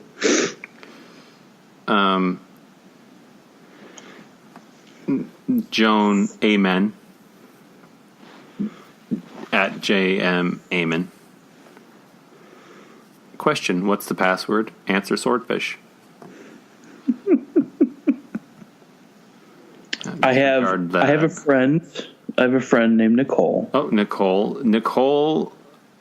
Regaza Di Parola. I want to say I've butchered the name on many a bondage pod. She is a regular contributor. We thank her. Yes, she's amazing. From the bottom of our hearts for just enabling us in our efforts to. She sent in a few. She did. She was interested. She cared about you, Greg, which is really all that's important, all that matters. So why don't you read what she sent you, because that is not on my timeline. So she said, how did you manage to avoid a Marx Brothers film for so long? Let's start with that one. Wait a minute, we did that one. Manage the how. Yeah. Okay. What were your favorite bits from the film? From the films? Yeah, we kind of talked about that too, but I think my favorite bits from Duck Soup were, I really, really, really like that the mirror gag. I mean, it's classic. I really love all the peanut stand, lemonade stand stuff. The business between Chico, Harpo, and the lemonade stand guy are really good. And I'm blanking on stuff with Groucho outside of that opening scene and then the mirror gag. There's got to be other stuff. Him in the office, him with the when there's the judicial yes, the jury, that I love the exchange when he recruits Chico as the Secretary of War. That's one of my favorite exchanges in Duck Soup. The final scene in Duck Soup is also one of my favorite bits. Just because it all logic and rationale gets thrown out the window. Yeah, absolutely. Yeah. It is just unabashed Marx Brothers contained into the one scene. It's got slapstick and wordplay and illogical ending. I mean, the whole thing plays out so well. And the stateroom scene in Night at the Opera is perfect. I played it twice today for my 5-year-old because I so needed fun. to watch it again. There's so much. There's so many. I think there's more. No, okay, so like with Duck Soup, I think that there are fewer but more intense, memorable scenes in there, whereas I feel like there's a higher quantity of more sophisticated, like formulated sequences in Night at the Opera. So I that stateroom scene, the contract scene, and then like we were talking about, the vaudeville kind of callback, the scene the with Chico on the piano playing so gently, and I guess that's his way. That's his method of the little tinkling that he does on the piano is so interesting to me, and so it was such an entertaining scene. And of course, I mean, like the last 15-20 minutes of the actual opera, and just Harpo just destroying everything, just insane stuff. Yep. When Harpo comes sliding down the scenery, ripping it in two, is certainly a favorite moment. I'm gonna break out a little bit too and cite my favorite scene from A Day at the Races, because it's always been one of my favorite scenes from when I was a kid. It's when Groucho is trying to understand the tip that Chico has given him on a horse, but he has to buy book after book to decipher the code that he's given him in order just to place the bet. But by the time he gets the code book to break the code book, to break the code book, the race is over. It's my favorite scene between the two of them, because it illustrates, again, that point I made before, where Groucho comes in with the supposedly higher intellect, and he's going to have the upper hand in the conversation, but through whatever dim-witted logic that Chico uses in the scene, he's able to come out on top. Mm-hmm. Yeah. But when you do watch Day of the Races, you'll get to the scene, and you won't be able to miss it. Absolutely. And part of also, it's because of the way he says Groucho's name in the movie he's Hackenbush in A Day at the Races, and Chico adds that extra syllable, so he's Hackenabush. So yeah, let's talk about that. Let's talk about probably not politically correct by today's standards, his Italian accent that he's kind of the extra syllable taking on. Probably not the best way to endear yourself to an Italian American audience, but this was the stereotype. We have the Godfather episode that we just recorded for Cinema Shame. In my research, Godfather was such an important film for the Italian community because it portrayed Italians as a group of people with a rich cultural heritage, beyond being mobsters, beyond adding extra arbitrary syllables to words. They exceeded this particular stereotype, but it's hard to really criticize Chico for what he's doing because somehow it's not Italian, but is clearly based. I don't know. It's clearly based on an Italian accent, but nothing in the way he plays the character is necessarily Italian. Yeah, it's not stereotypical in that way. It's just his shtick, and it's filtered through whatever premise they're using at the time. Right. So it's hard to really say, that's a... Well, I don't know. He's just lucky the Italian-American Defamation League did not exist during the 30s, I'm sure. But isn't that where his name comes from? About something about chickens, and he would say Chico or whatever? I don't know. You probably know better than I do. I mean, I've read a number of books on that, but the origin of Chico's name didn't stick with me, I guess. Gotcha. Nicole also has another question that I think I gravitated to was, which is your favorite Marx brother? Don't want to shortchange Eric Jones either. He submitted that question upon the first prompting, by the way, as well. Fantastic. He responded to the first prompt with the same question. So thank you, Eric. Which Marx brother is your favorite? And you can't say Gummo. Shit.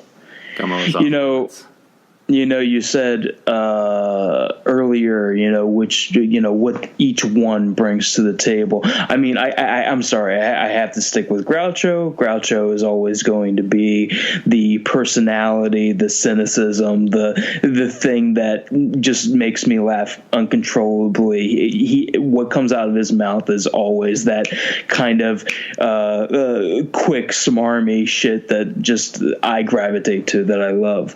But having never watched a Marx Brothers film and now being exposed to Chico and to Harpo and to the brilliant Zeppo, the milk toast Zeppo, poor beleaguered milk toast Zeppo. Never got to tell a joke. He does get more to do in Monkey Business, though. He gets to run around with everybody in Monkey Business. He's still the straight man, but. Absolutely. I think that there are great things that I love about Chico, but I think Harpo probably steals the spotlight, especially in those scenes in Duck Soup, where he is just. He is the lemonade guy is setting his hats on fire and everything. It's just, and no, it's just like this is the most anarchic, the most chaotic. You let him loose, and you're lucky if he doesn't burn the house down. He's just a crazy individual. He has some particularly standout bits in Horse Feathers as well that you should look forward to. Absolutely. I don't think anybody else responded. I think that's the end of our I think that's it. Ash the Schmuck, Ash the Penitent. I like Ask the Guest, but I'll take Guest. It lacks the certain something, I guess. Nobody responded to Ask the Guest. It's a shame. It's a cinema shame. You can use that. That can be your promo. We'll do that. I'm against it. No matter what it is or who commenced it, I'm against it. Your proposition may be good, but let's have one thing understood. Whatever it is, I'm against it. And even when you've changed it or condensed it, I'm against it. I'm opposed to it. On general principles, I'm opposed to it. He's opposed to it. In fact, he's opposed to it. For months before my son was born, I used to yell from night till morn, whatever it is. All right, let's go out to Will McKinley on the Old Movie Weirdo Hotline and see if he has anything he'd like to add about the Marx Brothers.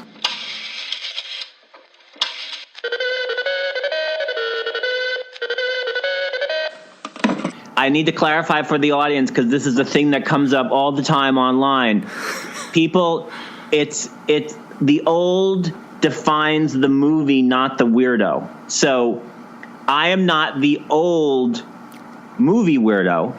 I'm the old movie weirdo. So, and by extension, all of your, or hopefully many of your listeners are also one of us, but we are ageless. We do not have a numerical or chronological age. Well, that's the beauty of radio or podcasting. Nobody ever ages. That's true. I also am, maybe some folks have seen me on the social media venues that I'm on, but I shaved my head when I was 30 years old, which means that I will essentially look the same age from about like 30 to 70. Oh, you're frozen in time. I mean, it's got and I'm not even kidding about this. If you have if you think maybe your hair is receding a little bit, you just cut that shit off before anybody notices, and you will literally be frozen in time. But I feel like we've already gotten off on a tangent. I was going to say, I may have called the wrong number. I didn't know I was getting Will McKinley's grooming tips. This is the Hair Club for Men hotline. I am not only the president, I'm also a client. You answered the wrong phone. I did. I have multiple phones, multiple hotlines. I wanted to talk about the Marx Brothers. Yes, the Marx Brothers have a very, very strong personal significance for me. They are literally the reason I am an old movie weirdo. You could trace it all back to a business trip that my father took to Puerto Rico in 1978. My mother and my sister and I went with him. And my mother and my father wanted to go to the casino to gamble, but they had nowhere to put my sister and me. I was 9 and she was 6. And so he saw that the quote unquote movie theater in the hotel was showing a movie called A Night at the Opera. And he said, "Oh, I think you'll like this, son, bring your sister." And the movie theater, quote unquote, in the Dorado Beach Hotel in Puerto Rico was literally a breakout room, a small conference room where they had taken the conference table and turned it sort of parallel to the side wall, put a 16 millimeter projector on it, and had a pull down screen in the front of the room. And there was a guy in the back of the room literally changing. It wasn't really, I think it was maybe 2 projectors. So they were just kind of switching over from projector to projector, but just to set the scene for you. And I had never seen a Marx Brothers movie, and it was it was an epiphany for me. I literally, how they say falling out of your chair laughing, I literally, in one of these little kind of hotel conference chairs, literally fell over in my chair. And the only people in the room were me, my sister, and these 3 very nice old ladies. And they were sort of watching us, taking care of us, because back in the 70s, parents would just leave kids wherever, and it was no big deal. And because that was before CNN, before they reported on abductions, and parents got paranoid. But anyway, so my parents came back to get us at the end, and these old ladies were so sweet, and they were we had more fun watching your son than we did the movie. And after that, I came back to New York, to Long Island, where I lived, and it just became a quest. And in 1978, 79, this was before, VCRs were prevalent. We didn't have one. Obviously there was no streaming. There was no, there was no media that I really had access to. So the quest to see all of the Marx Brothers' work became sort of the defining mission for me at age 9, 10, 11, up through my early teens. And it extended, to a variety of of other formats. Like my interest in the Marx Brothers and seeking out their work led me to old time radio and collecting radio shows on cassette through the mail. And it led me to, Groucho's game show. I was going to say, you must, that was probably still run intermittently. Here's the thing. That was because, the old movies at that point were mostly relegated to the overnight hours, right? So in order for me to watch these movies, I would have to be up in front of my TV set at 2:00 in the morning. So, that's a hard sell when you're like 10 years old to your parents. So the scheme I concocted was, there's a Marx Brothers movie on tonight at 2 a.m. I'll go to bed 2 hours early, set my alarm, get up at 2, watch the movie at 2, and then go to bed as soon as it ends at 4. And of course, I would never do that. Once I was up, I would then watch the classic TV shows that would follow the movie, and that was, Burns and Allen, the Abbott and Costello show, the half-hour sitcom they did, The Life of Riley, and reruns of You Bet Your Life. Mm-hmm. So it was through the Marx Brothers that I essentially discovered classic film, old-time radio, and classic television. You watched the Marx Brothers like teenage boys watch scrambled pornography. Are you old enough to remember that era? Oh yeah. Okay, yeah. So yeah, that's a somewhat like prurient analogy, but I'll go with it. Well, considering where we started with the Police Academy movies, I feel like it was a perfectly reasonable comparison. Totally, I agree 100%. So and the thing is, it's like, on occasion people will ask me, I'm a parent, what is a good way to get my kids into classic film? And I always direct them to the Marx Brothers. They are, in my opinion, the best way to introduce children to classic film, and there's a couple reasons for that. Their early films are very sketch-like. They're kind of like either based fully on their Broadway shows like Coconuts and Animal Crackers, or they're based on vaudeville acts that they had done. Like, for example, Monkey Business is based on, one of their touring shows called Home Again, and Horse Feathers is based on Fun in High School and other sort of like stage shows or sketches that were set in a classroom setting. And they were sort of expanded upon that stuff that the brothers had been doing in vaudeville as early as the 19-teens. So they're good for short attention spans. They're like sketch-like and kind of episodic.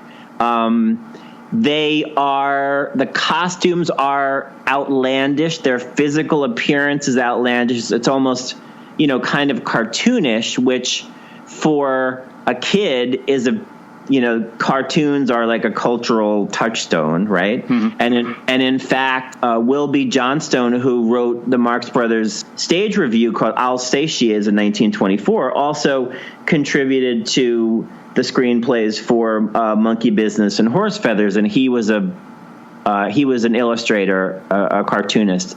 So he brings sort of that sensibility, to those particular Paramount films.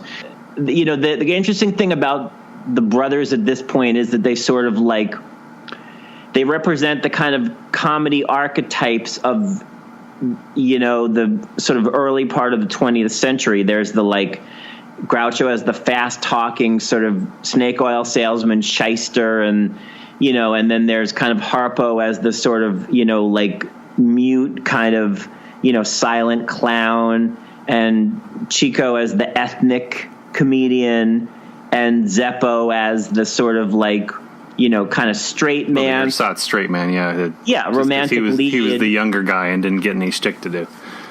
Right. I do have to tell you, I just showed my 5-year-old daughter the Marx Brothers for the first time within the last month.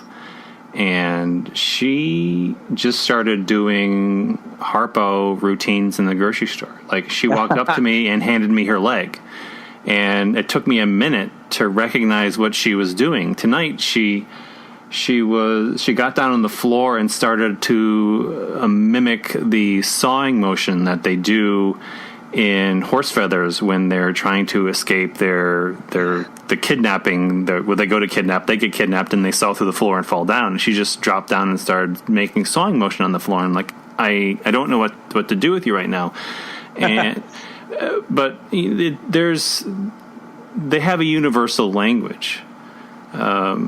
Even though you don't get Groucho just yet. Like at 5, the Groucho shtick goes right over her head. But Harpo appeals to children universally, and they're not. I mean, beyond the physical humor and the clown-like joy that he brings to his scenes, I feel like at a certain age, children also graduate to the point where they see like his musical talents as kind of like an odd, hokey interlude, and they get tuned out. But she's still young enough that she's watching him, and she still thinks that his performance is marvelous, is this like treasure, and like she's watching the way his face moves when he's playing the harp, and I believe is it the Animal Crackers when he's whistling and playing the harp at the same time. So she drops down on the floor and she mimes the harp, and she's trying to whistle. She can't whistle, which makes it even funnier. But there's all these tics that even I hadn't picked up on before she pointed them out and started doing them. Yep. Well, you've proven my thesis.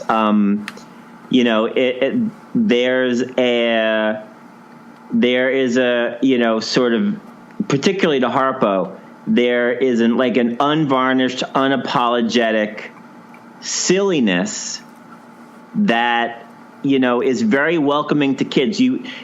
Old Movie Weirdo, like parents or in my case, uncle, or whatever, grown-ups, forget that,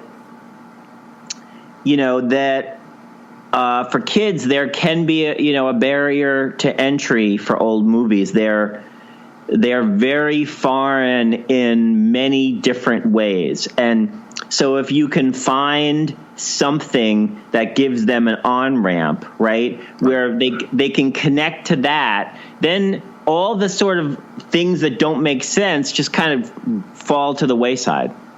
Well, there is that barrier to entry, and it is you need that avenue in, and getting them used to the language and the pace of the older films is important.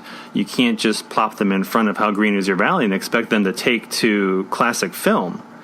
I know personally, I started with the Marx Brothers and Universal horror films. I mean, for the longest time, I got obsessed with watching every single movie in the Universal horror cycles, and the Marx Brothers I was obsessed with. I'd watch them all the way through, like Coconuts to I don't even think we had all of the films, but certainly A Day at the Races and Night at the Opera we had, and that was my entry as well. So and when I'm trying to show my daughters the classic film that made me fall in love with movies overall, I mean, this is the spot. Right. And I would say, though, that even though I discovered the Marx Brothers via A Night at the Opera, I was, kind of a mature age 9. I would, number one, I would start earlier. Like you said, your kids are 5 and 7, right? Yeah. Number one, I would start them earlier. And number two, I would start them not with the MGM films, because the MGM films are very structural and plot heavy. I would start them certainly with the Paramounts. And if I had to pick one, it would be Monkey Business. And that is because it's by far the most physical. It's the most physical. It's the most silly. It's the most like a cartoon. It's the one where the plot literally does not matter at all. Nope. And, you know, it's just kind of fun and goofy. And it's got the most perfect kid-friendly scene in the Marx Brothers canon, which is the puppet show, the Punch and Judy puppet show, you know, on the boat. So, which leads me to the next point I wanted to make, which is that there's a really, really good Blu-ray that I want to point all of your listeners out to. It's called the Marx Brothers Silver Screen Collection. It's from Universal Home Entertainment, came out last October. It was the product of extensive restorations of all 5 of the Paramount films that the Marx Brothers made at the beginning of their film career, beginning with Coconuts and ending with Duck Soup. All of the films that, you know, the quality of the films vary on this Blu-ray because the quality of the source material varies. I will tell you 2 things, though. One is that you've never seen any of these 5 films look better anywhere at any time ever. And Coconuts was mostly unwatchable the VHS tape I remember. It was actually comparable to the DVD. That film was really difficult.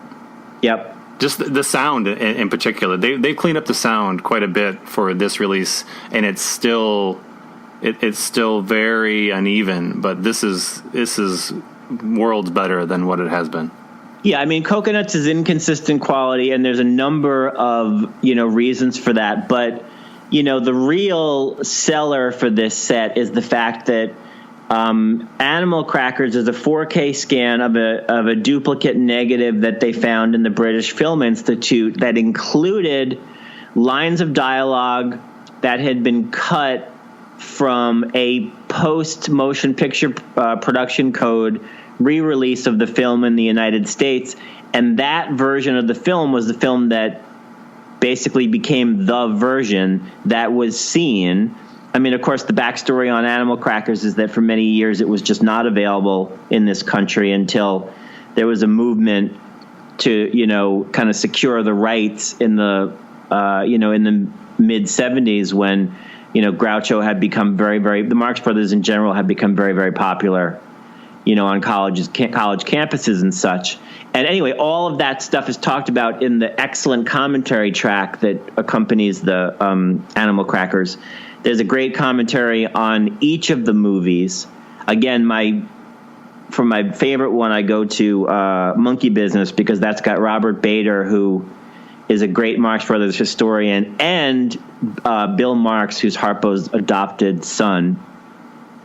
So that one is very unique and very sweet, as well as being, you know, having good information. But, you know, anyway, I think it's on Amazon for like $31 or something. You literally cannot spend $31. There's no better, other than like buying a life-saving like medication for your child as they lay like on death's door. Other than that, like, $31 for this Blu-ray is the best $31 you will ever spend. I mean, well, you know what they say, that laughter is indeed the best medicine. So that is true. This will, and you know what? It will, like, if you have kids, I mean, and I'm not saying like, because I don't have kids and I don't want to get into that because that's super complicated. That's another hotline. You know, it's whatever. It's everybody who doesn't have kids knows, because people look at you like, wait, you don't have kids? But, you know what you probably do have if you don't have kids? You may have nieces or nephews, or you may have friends with children, and you can kind of adopt them as your, you know, like old movie friend, right? You can, maybe in your town you don't have like a theater that shows old movies, but you probably have a DVD player or Blu-ray player, and you can invite this kid over, make up some popcorn, you know, make some cookies or whatever, turn it into a fun little thing. You don't even have to have children. You can do it with, you know, nieces, nephews, friends, children, whatever. Spouses. It's never too late to create your own old movie weirdos. Yes, and you will literally be making more of us, which is a very important thing to do, you know? I mean, ethnic groups do this all the time. They procreate so they can have greater, you know, power as a as a minority, and we need to do the same thing as Old Movie Weirdos. We need to mint more of us. And short of procreating, which I know for some people is fraught with issues, you can just make them, and you don't have to actually make them. That's true. Does that make sense? Oh yeah, absolutely. All right. Yeah. So Marx Brothers. I love the Marx Brothers. My life would not be what it is today in any good way if it was not for the Marx Brothers. What more can you say? I was letting that pause there, letting that roll a little bit. Yeah, I thought it was profound enough that it needed a little bit of contemplation there. But it's true. You leave that pause for the home viewer to wipe the tear that they have shed. Well, it's true. I mean, the Marx Brothers have. I mean, since I watched it on a 7 or 8, and it's been a constant and reliable source of joy. You know what? People lie about old movies all the time. People hyperbolize about old movies all the time. And it's constant and relentless. And there is, there's a phoniness to it. Everything is the best blank, right? Mm-hmm. And you see this on social media up the fucking wazoo. Everything is the best this, and because if you hyperbolize, you'll get retweeted or you'll get shared on Facebook. I'm telling you, if you're sort of on the fence about old movies or sharing old movies with your kids because you're like, oh, whatever, it's not worth the trouble. This is genuine. We, not only from me and Jay, but we also have a friend, Brian, Drive-In Mob, whose kid is 5 and quotes Marx Brothers. And we could give you a list of probably, if among our social media friends, a good dozen more at least. It totally works. We're not making this up. Absolutely. Yep. Now, what did you the essential question you said is monkey business your number one? Is that your go-to? No, I mean that that's a complicated issue. I mean, the Marx Brothers movies tend to go in these sort of odd little cycles where they, or at least kind of collections of 2, where the Coconuts and Animal Crackers are very similar, and Monkey Business and Horse Feathers are very similar, and Night at the Opera and Day at the Races are very similar. If you had to put a gun to my head, I would say probably the best, most timeless. If I could only save one from a burning film vault, it would be A Night at the Opera. Because I think that sort of, has personal significance for me, and it just hits it all. If you also said you could only watch one right now, it's 1 o'clock in the morning and you don't feel like going to sleep, what would you put on? Honestly, it would be A Day at the Races. Which for me as a young viewer it held up better on repeat watching late at night than A Night at the Opera, because A Night at the Opera has these long stretches of opera singing and blah, blah, blah. And, Day at the Races is all kind of funny and action, and there's set pieces. There's probably more memorable set pieces in Day at the Races than A Night at the Opera, in my opinion. Although you're never going to beat the stateroom scene.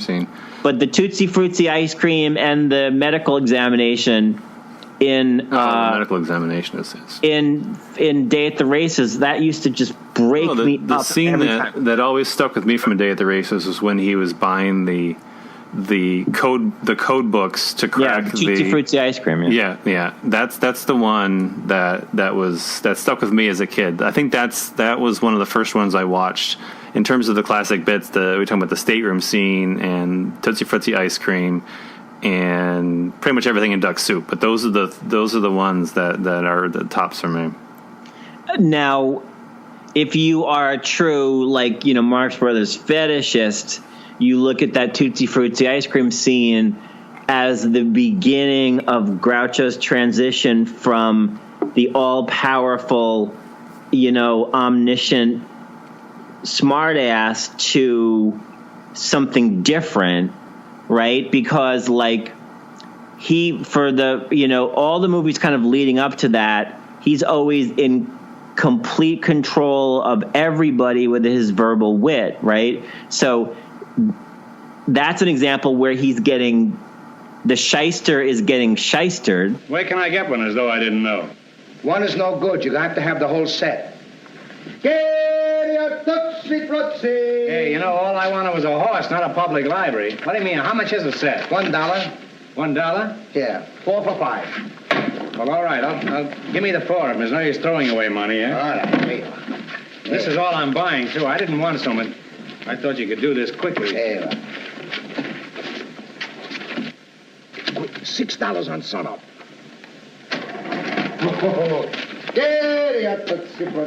Read it good.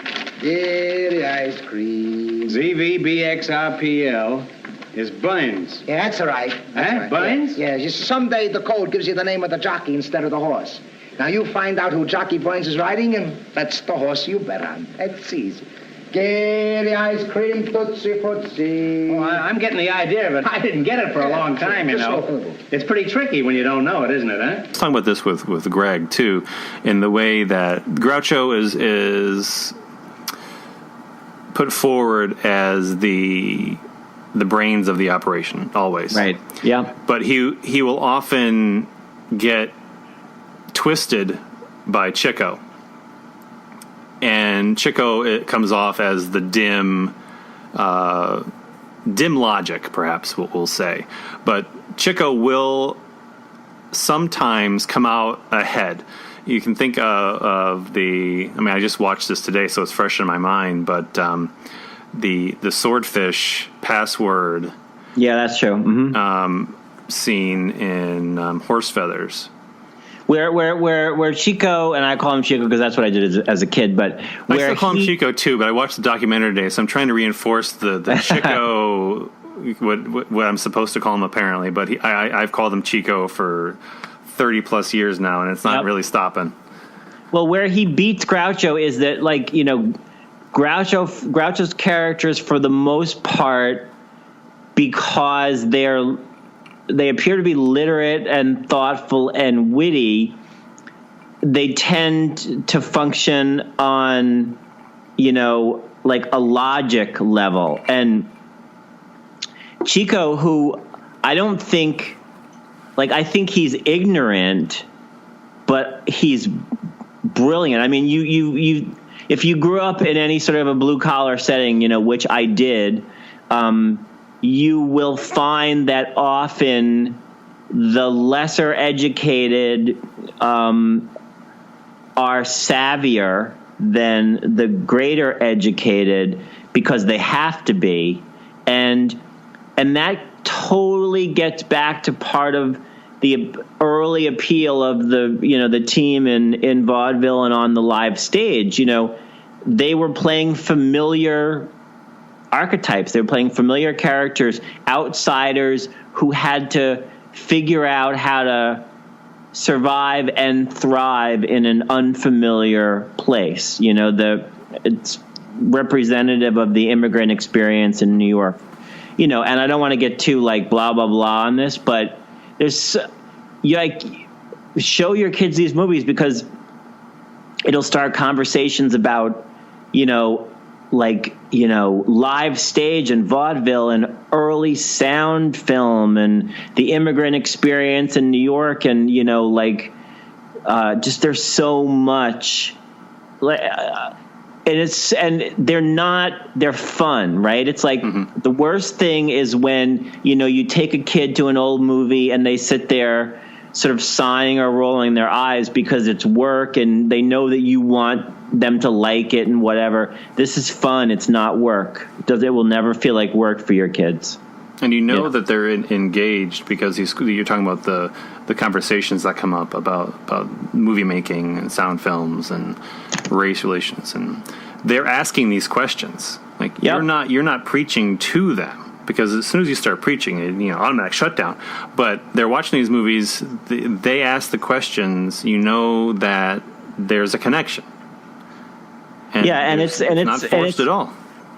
And it's the best way to learn. I mean, I've learned, so much from old movies. It's like, even though I may not be like as well read or well educated as some other people, I have this, I sort of lived through the 30s and 40s thanks to old movies. So I can kind of fall back on that's what people used to do or say or think or believe or not do or whatever because of my old movie knowledge, whatever.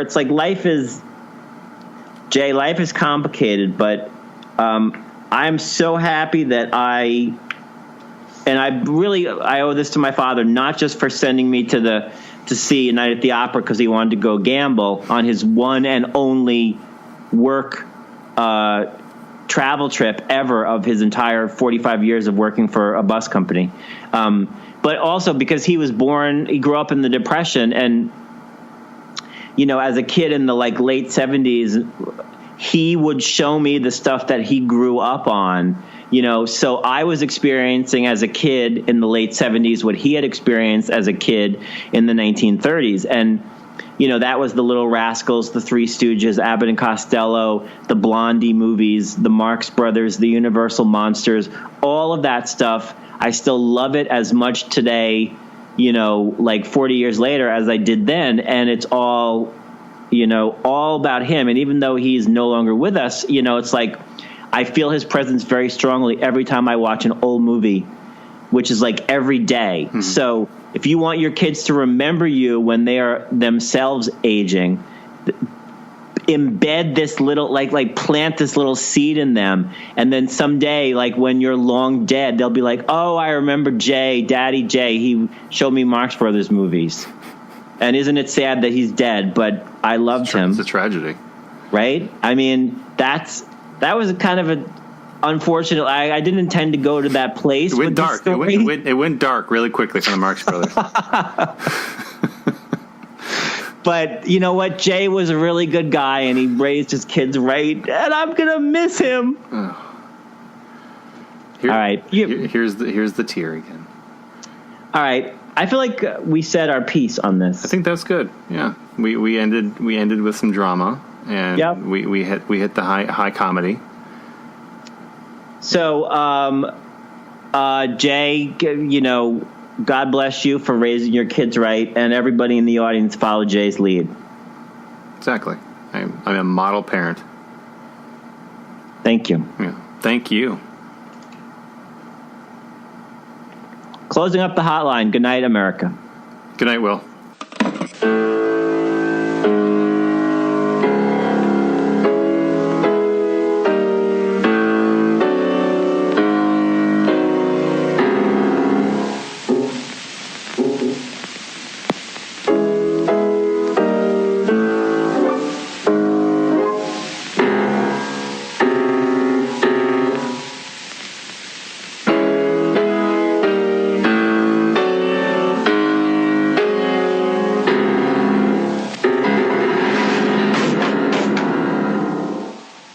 So, Greg Sahadachny,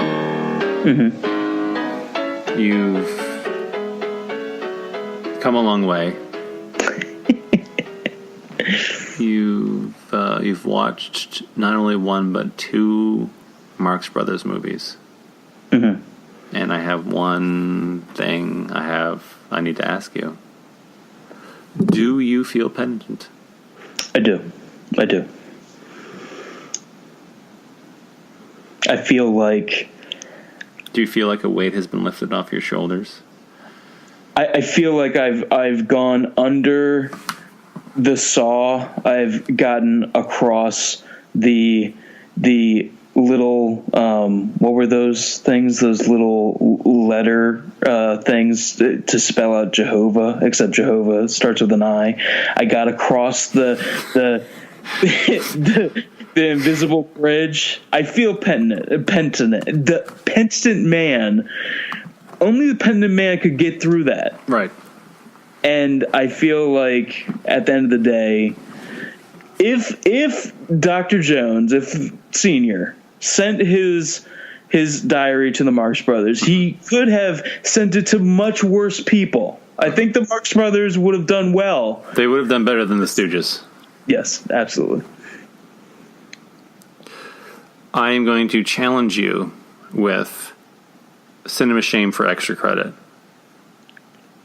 Right? Okay. So you know the rest of your task. I don't need to elaborate any on how you now have to, watch all of them. But, and here's the big one, right?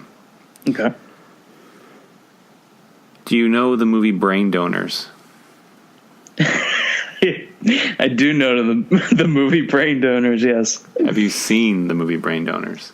Not in a long, long time. But you have seen it. I have. You have seen? I have. John Turturro ripping off the Marx Brothers, but not the Marx Brothers. Mm-hmm. I don't remember that very well. Because you don't right over your head.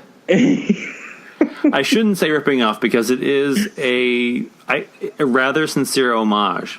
But I do want you to go back and watch Brain Donors. Okay. Now that you've seen the origin of that film, because it is them looking at the Marx Brothers and going, I want to do that except now. Mm-hmm. And what year was that? 93, I believe. Wow, I thought it was much earlier than that. Okay. It's 90s, and I'm pretty sure about the 93 date. But for the home listeners, Brain Donors is a lesser received comedy that was released in 93, starring John Turturro and two guys that have long been forgotten. All right, step back. I've got injured clients here. Sir, you have caused grievous harm to my clients in their vehicle. And through your negligence, this child has suffered severe neck injuries. Leave me alone! Stick with me, kid, and you can afford enough Nintendo software to sink a battleship. I can sue my parents? I sued mine. Ow, my neck! Corruptible youth. God bless them. It's not even updating Marx Brothers' shtick. It is taking A Night at the Opera and transplanting it into 1993. It is. I appreciated what it was doing at the time, but it all depends on whether you fall on the side of endearing homage or blatant rip-off / regurgitation. Right. Home listeners, you have your homework as well, I suppose. Have to seek it out. It is available on Warner Archive. I'll just plug that at the moment. There you go. That is the only. It was released on a regular DVD. I have the regular one. Yeah, that's how hardcore I am. I have the first release of the Brain Donors DVD, bitches. I have one final note that I didn't ever get to about the Marx Brothers. Okay. It concerns the end of their career, cinematic career at MGM, and a lot of critics point to the concessions they made to Thalberg in A Night at the Opera as the beginning of the end of the Marx Brothers. What? Yep.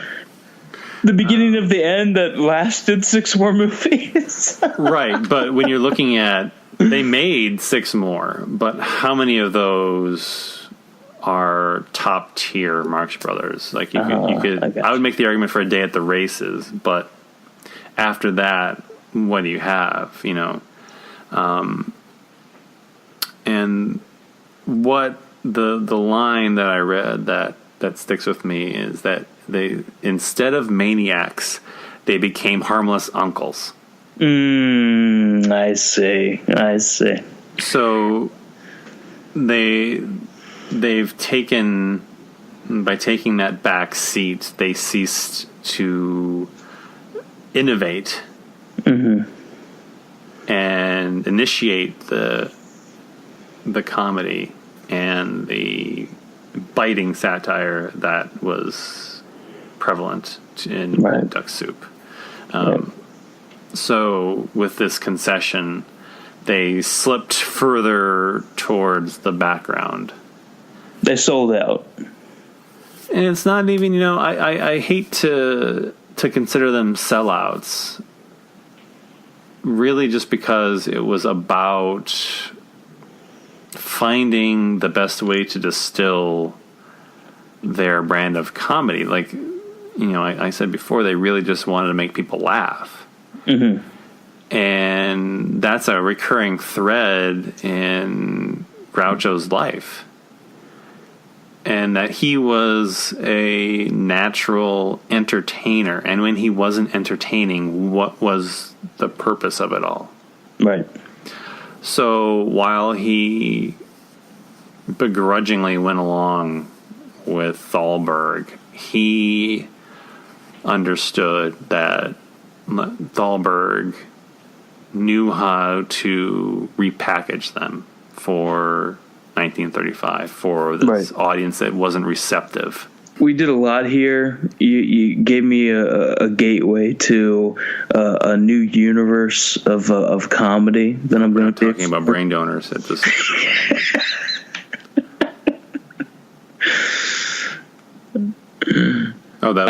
We're still in the Marx Brothers. All right. The Marx Brothers. Fantastic. Thank you for giving me this moment to repent. It's a good project, and I think that this is even more interesting. This has a function in that it makes people watch the movie. You're a priest. You're a priest. I feel like I'm giving confession. That's what it is. Exactly, and I get to revisit some movies that I haven't in a long time. But see, this is the thing. You're receiving. You're only receiving here. Originally, when you pitched this to me, there was going to be a little give and take. I did the shared shame. Right? Sure. And then your shame was so great that I didn't feel there was enough time to reciprocate the shame. Let's wind this down. Marx Brothers, we did a great job. Thank you so much. Also, I'll just title this one Brain Donors, right? The captain and the sailor and the rest of the crew says, I love you. There are only 8 little letters in this phrase, you'll find. But they mean a lot more than all the other words combined. Cinema Shame lives on the web at cinemashame.wordpress.com. Join the growing legions of penitent movie watchers and submit your 2017 shame statement today. The jungle and the monk in the zoo says, I love you.